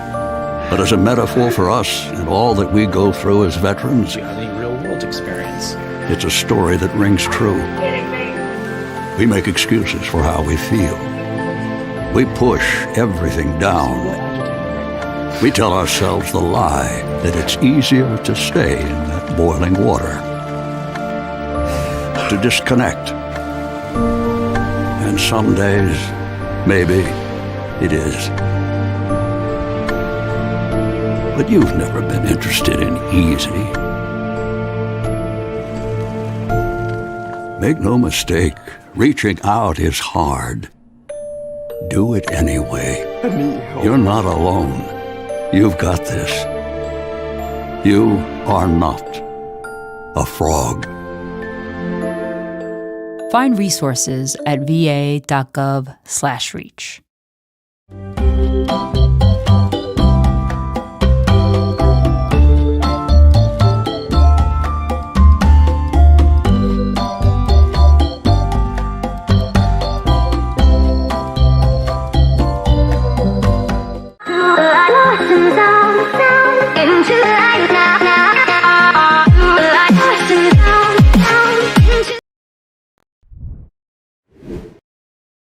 Good morning. It's 8:34 and you're watching the Wake Up America show with Austin Petersen. It's time to rise and freedom. Still lots more exciting content to go, and a great guest, someone who's near and dear to my heart, will be joining us here in just a moment. You can text the show at 573-319-1586. That's 573-319-1586. Love to hear from you this morning on the Wake Up America show. It's time to rise in freedom. All right. I've got a video that I'm going to play for you. It's time for us to head over for a little Twitter weirdness. What do you think? All right, I'm going to play this video for you. You tell me if you're a parent and you saw this video of a teacher at your school in shop class, a shop teacher, how would you react? Watch this. Okay, this is the shop teacher, as you can see over here, pulling out the circular saw. Oh my God. What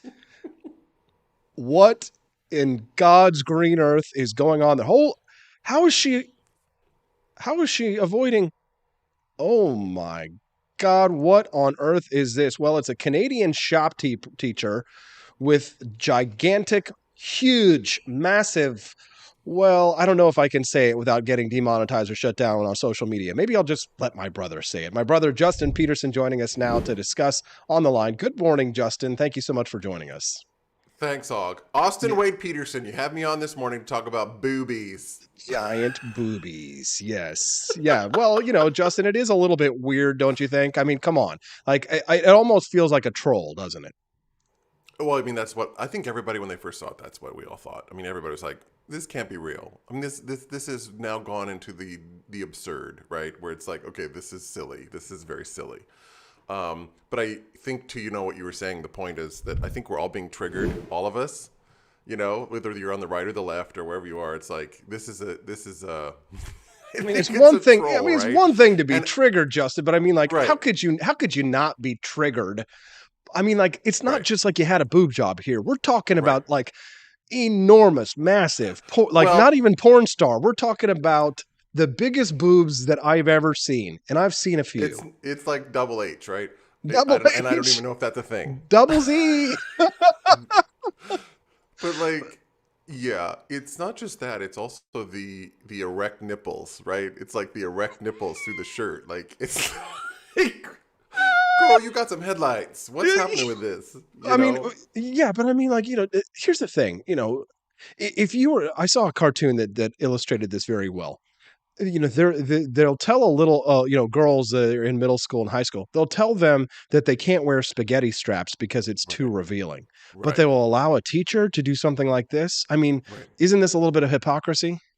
Well, I mean, it's touching into the idea of a dress code. I mean, that's regardless of the political issues aside, schools have dress codes for a reason, right? It's so that there's not a distraction on the educational process, so people can focus on what and whether your feelings are about dress codes, they exist for a reason, and schools are obviously allowed to have them. Would a female, this is my question, would a female, adult human female be able to do that in class? Would she be able to wear a miniskirt and have erect nipples in class? Because if a adult female would not be able to, why this, there's got to be a conversation about that, right? Yeah, I think so. But I mean, the problem is that sort of the Canadian government is kind of in a pickle here because, I mean, they have laws that prevent you from kind of like almost saying anything about something like this. Right. I mean, this is the problem with ideology. You become trapped in its own system, so that everything you think, everything you see has to now be filtered through the ideological worldview that you're in. And that is the problem, because when things happen in front of us, we go, what? It's sort of like the Emperor's New Clothes. If you remember that story from when we were children, it's like everybody has to go along and look at the king and go, oh, look, the Emperor's clothes are beautiful. And he's walking around naked, and people have to deny what's in front of their face, right? Everyone in the kingdom has to go along and deny what they're seeing in front of them. And it's really the child, the guileless, innocent child who goes, he's naked. And then everybody in the kingdom starts to wake up and go, oh yeah, but they were all played. You see, they all had to play in and lie to each other. It's like the Asch conformity test, which they did in the 60s. They've proven via scientific experimentation, people will go along in a group of people to see something and represent it as real, or they say, oh yeah, I see it. So they showed them like 3 different lines, and everybody in the group was saying, oh, this is longer, this line is longer, this line is longer. And they got to the person who was the subject, and he said, yeah, it's longer. So this Asch conformity experiment where people just kind of go along with everything, even the blatant evidence of their own eyes, they will deny it to conform to social pressure, to ideological belief systems. And that's why I'm so fascinated by sociocentrism and how we as a group of people can delude each other because of social pressure to see what's obviously clearly. That's a $5 word there, Justin. Sociocentrism. Which one? Sociocentrism. All right. If you're just tuning in, if you're just tuning into the show this morning, you can text us at 573-319-1586. That's 573-319-1586. One of those listeners texted in, said, made those headlights in shop class. Yeah, very funny. You could. My first cue, Austin. My first cue was like shop class. Like, that's like a really butch enclave, right? Yeah. That's kind of a butch place where men would go, let's make some stuff. So the fact that this person is in the shop class is my first sign that's like, wait a minute. Yeah. You know what I mean? Like, yeah. Yeah. Now, listen. I would love to talk about this one, Justin. I'm gonna go away. The audience is not going to be able to hear you while I play this next clip that I already showed to you. Which this is a video of a bunch of liberal women who are sitting down, who are having what we would call a struggle session, you and I. But these are white, woke, progressive women who are paying top dollar to sit down and be told they're racist. Now, Justin, I'm going to play the clip, and then I'll bring it back, and then we can talk about it. How many of you would trade places with a black person in this society? Raise your hand. All right, I just I screwed it up obviously because that's things are. Okay, there we go. Here we are.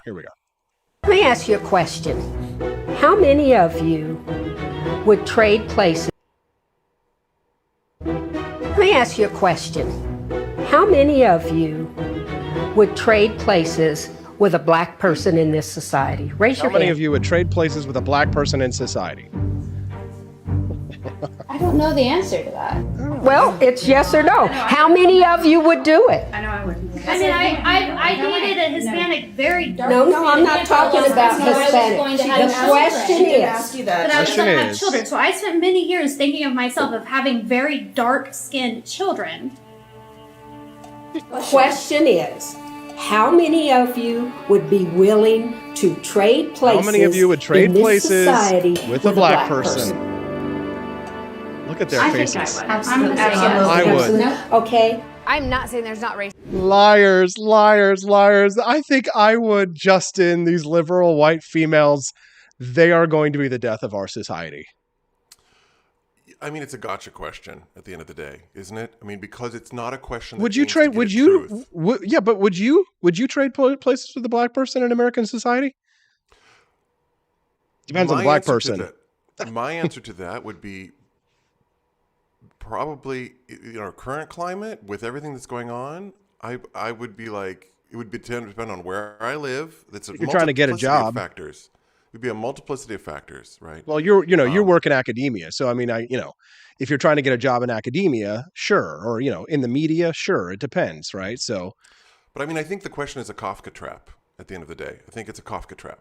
It's not a question that's intended to get to truth or to learn. It's a question that's meant to prove something. It's a question that's meant to prove that you're a racist, right? It's not a question to get to truth and have a discussion about racial issues or to learn what's really going on outside of, again, ideological views. It's a gotcha. It's a gotcha question that the person asking it is intending on showing, I got you. See, it's very clever. It's a very clever linguistic trick. And my whole thing is, in the climate we live in, we have to be alert to these kind of things and not play these games. We have to stop playing these linguistic games with people and say, I'm not playing that game. I'm not answering that question because, that's a gotcha. And it's a Kafka trap because it wouldn't matter how you react. It wouldn't matter how you answered, you see. You'd still be accused of being a racist. yeah, so it's kind of like you lose just by playing the game. The only way to win is not to play. Correct. You have to stop playing the game. You have to take the chessboard and throw it up in the air and refuse to play the game. I love that suggestion. You can send us a text if you have a question for Justin, 573-319-1586. One listener texted in and said, these liberal Karens make me want to temporarily suspend the 19th Amendment. LOL, that's a joke. Another listener said they trade places with Michelle Obama. Definitely. But Justin, I mean, when you look at the statistics and the voting, the polling that's being done in voting, liberal women, women in American society in general, liberal or conservative, they tend to favor Democrats. They tend to favor the left over the right. I mean, this is something of a gendered phenomenon that I think has its roots in postmodern feminism, in postmodernism itself. But I mean, it's not white men on these campuses that are going out enforcing a lot of these rules. It's not white men that are going out there screaming in people's faces to go out and do this kind of a thing.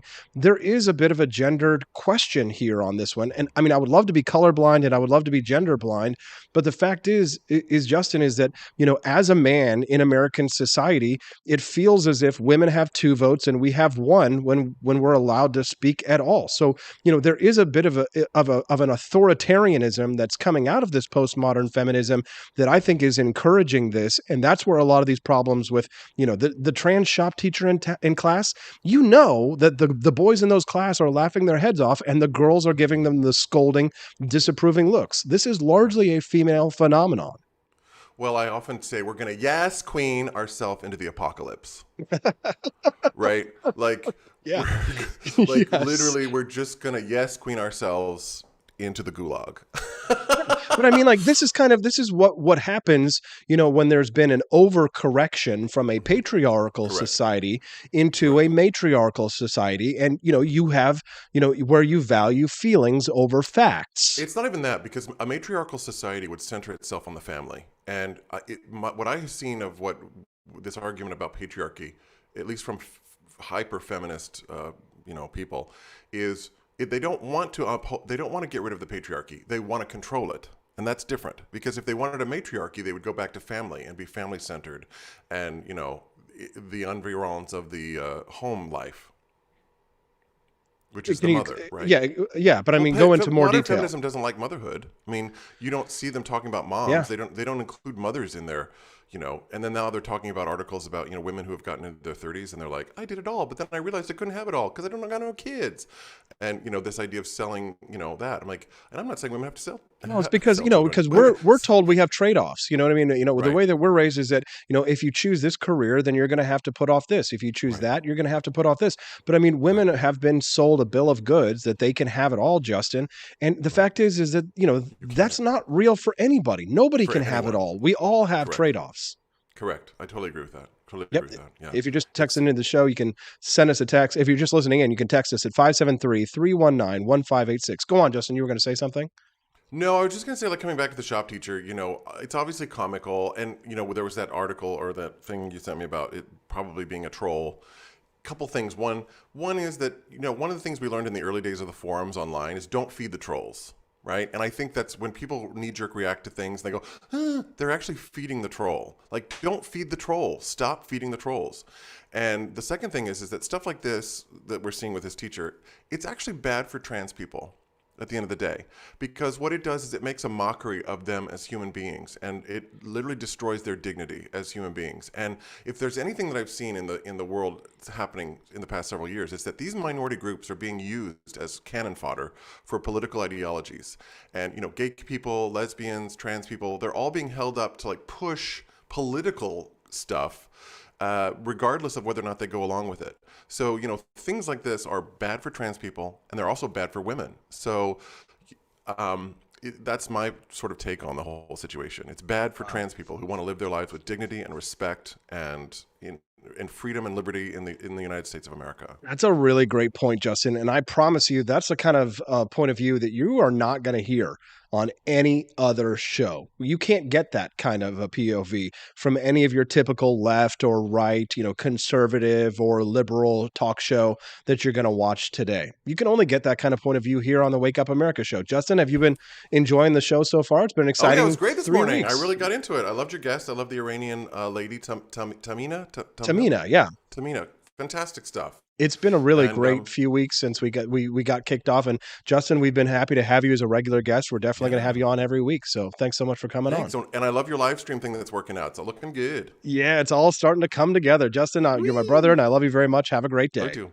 Let's give Justin a big round of applause. What do you say? Huh? How about a big cheer in the chat? We'd love to have Justin on. We're definitely going to have him on again. If you've got a question for us, send us a text, 573-319-1586. That's 573-319-1586. And if you are commenting over in the live streams, they are appearing now over in the live chat on the page. Isn't that nice? You can actually see each other and what you're saying. And I'm going to continue to upgrade and add all kinds of awesome new bells and whistles to the Wake Up America show. You don't want to miss a single episode. Well, when we get back, finish up, I answer the question about left and right, hating America, love it or leave it, talk about all that and more as we head into the final segment, the Wake Up America show at wakeupAmericaShow.com. I enlisted as a medic to be there to help my patients, and after an injury, I found myself as a patient. I experienced post-traumatic seizures. Depression is a big one that comes along with it, PTSD. So I pursued my PhD in neuroscience and regenerative medicine. The coalition has helped fund my academic pursuits. They genuinely care about helping the vet in whatever way that they can. Through supporting the coalition, you're supporting some of the veterans that have the biggest needs. Visit saluteheroes.org to learn more.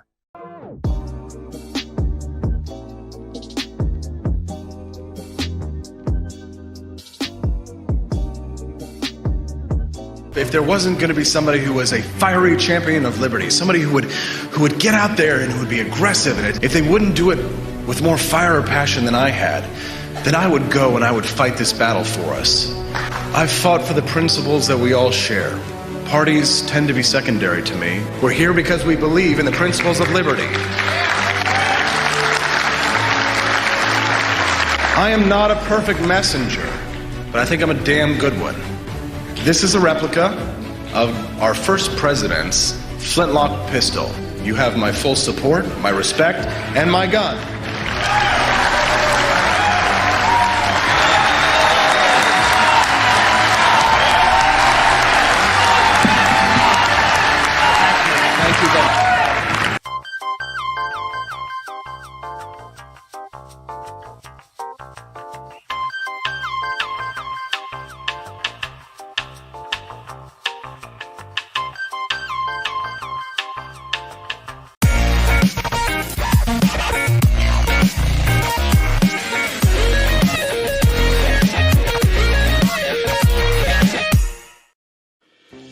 enough yet?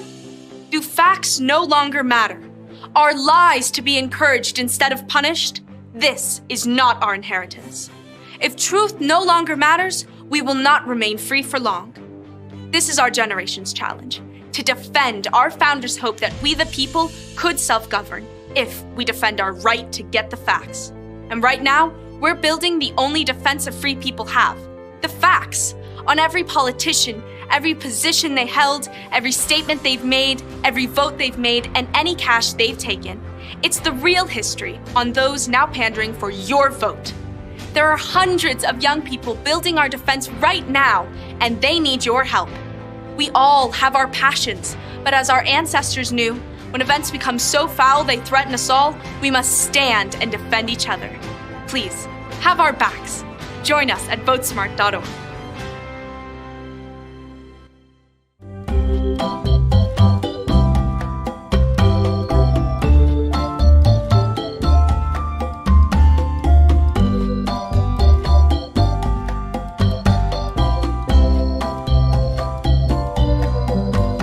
What would happen if I had to pick up the phone, call 911 for one of my family members or one of my neighbors? What would I do if no one was on the other end to respond? What if there was no 911? So you can be a part of the solution. Anybody can be a firefighter. Male, female, younger, older. We have school teachers. We have leaders in business. Is me, you, anyone that wants to be. There is no typical firefighter. As the world faces the challenges of the ongoing COVID-19 pandemic, Lions recognize that kindness matters now more than ever. And Lions and Leos are finding ways to continue to serve our communities, including ordering food delivery for healthcare workers, holding story time for children online, and providing surgical masks to medical professionals and first responders. Empowering us to do more, Lions Clubs International Foundation has provided nearly $2.5 million in grant funding for COVID-19 relief. And that support continues to grow. For more than 100 years, in times of need, Lions always find a way to help those around them. And after we emerge from this, we will be stronger than ever. Visit lionsclubs.org to learn more.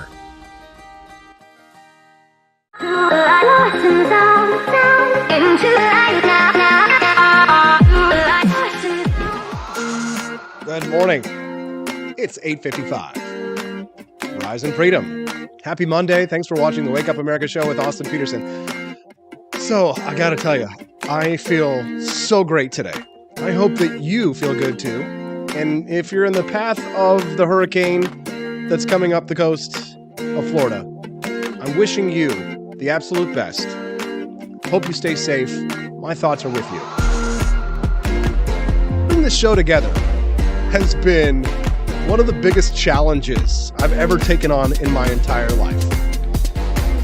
Everything is finally starting to go smoothly, knock on wood. I hope that it continues, and I'm sure it will, with the support of viewers like you. Every day we keep adding more content to the show, different types of music, sound effects, and all kinds of exciting things. I hope that you're enjoying it. My friend Tony Allegra over there this morning says, thank you all. I'll be safe. Best of luck to you, Tony. We're a family. We're a community of people who support each other because we all believe in freedom. The people who listen to the Wake Up America show are a very special audience. Many of you are my friends in real life. Many of you are people that I would love to sit down and have a beer with or have a cup of coffee with and make friends with, if not. I'm really thankful to all of our listeners who are supporting the show just by listening, even if you're not a monthly supporter or what have you, just by tuning into the show this morning, you're helping the show grow and the community build. And if you are a monthly supporter, like so many are, like Tony Allegra and Camellia Petersen and so many people who are making monthly donations, I just want to let you know how grateful I am. So thank you very much for being supporters of the show. Just a quick reminder before we sign off today that we are going to be doing the giveaway for the wooden sign behind me at the end of this week. So if you want to get a chance to sign up, boom, try not to hit the mic, Austin. If you want to get a chance to win the wooden sign that's behind me, make sure that you are either a monthly supporter everybody who's a monthly supporter, like Petersen's Patriots, are automatically entered to win. But if you're not a monthly pledger, no problem. You can get a free entry by heading to ap4libertyshop.com, dropping your email there, and we will pull a winner at random to give away at the end of this week. So, what did you think? Everything works smooth. Look at that. The internet even worked fast. You don't know. I spent all weekend getting that internet fixed so that you would have a good show today. I'll tell you what. Thank you so much for watching the Wake Up America Show at wakeupamericashow.com. We will see you tomorrow. It's going to be another bright and freedom day. Have a good one. Thanks so very much. Don't forget to share the stream on your timeline. Share it with a friend, one friend, and I'll be super grateful. We'll see you tomorrow on the Wake Up America Show at wakeupamericashow.com.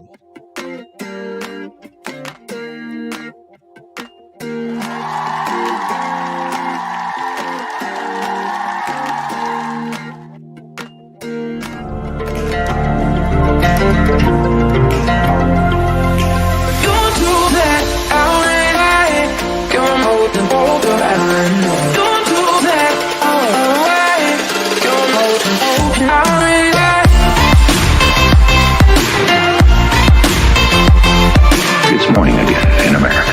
Our country is prouder and stronger and better.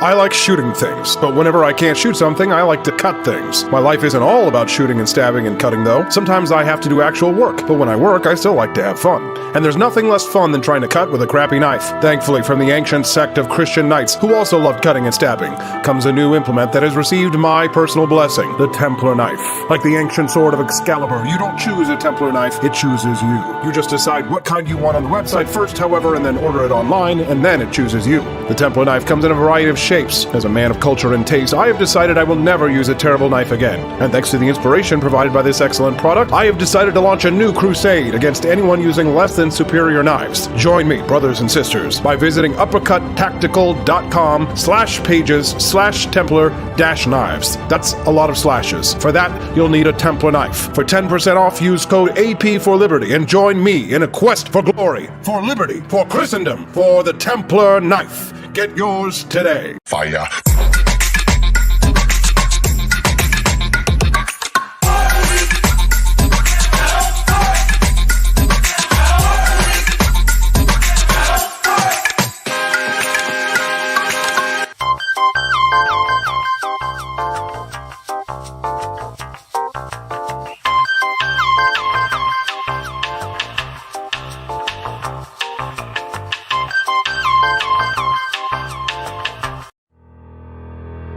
Your printing company stinks. They charge you too much money and they don't love America enough. We've got the solution. Patriot Printing USA. Whether you're running for office, saving souls, or just need business cards that will get you the new job you've been looking for, Patriot Printing USA has got you covered with the best prices around. Palm cards, brochures, bumper stickers, door hangers, you name it, we've got it. PatriotPrintingUSA.com. That's PatriotPrintingUSA.com.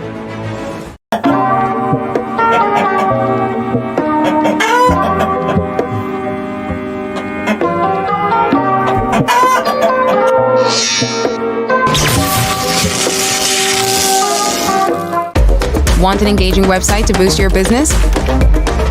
You're just a click away from 5-star Fiverr talent. Hundreds of freelancer skills like web design. Head to Fiverr.com today and get something started.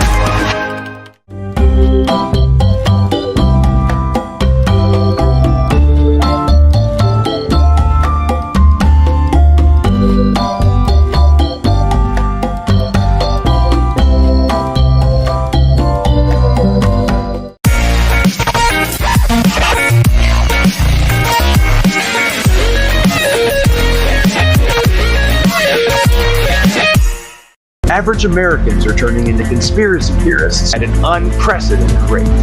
Flip City Magazine was created for new converts to aid in their in-depth research along the path of absolute truth. We offer the hardest-hitting news and opinion delivered uncensored in print directly to your door. Display proudly on your coffee table or hide discreetly under your mattress. Flip City is the magazine they don't want you to see, much less read. Subscribe to Flip City Magazine today at flipcitymag.com.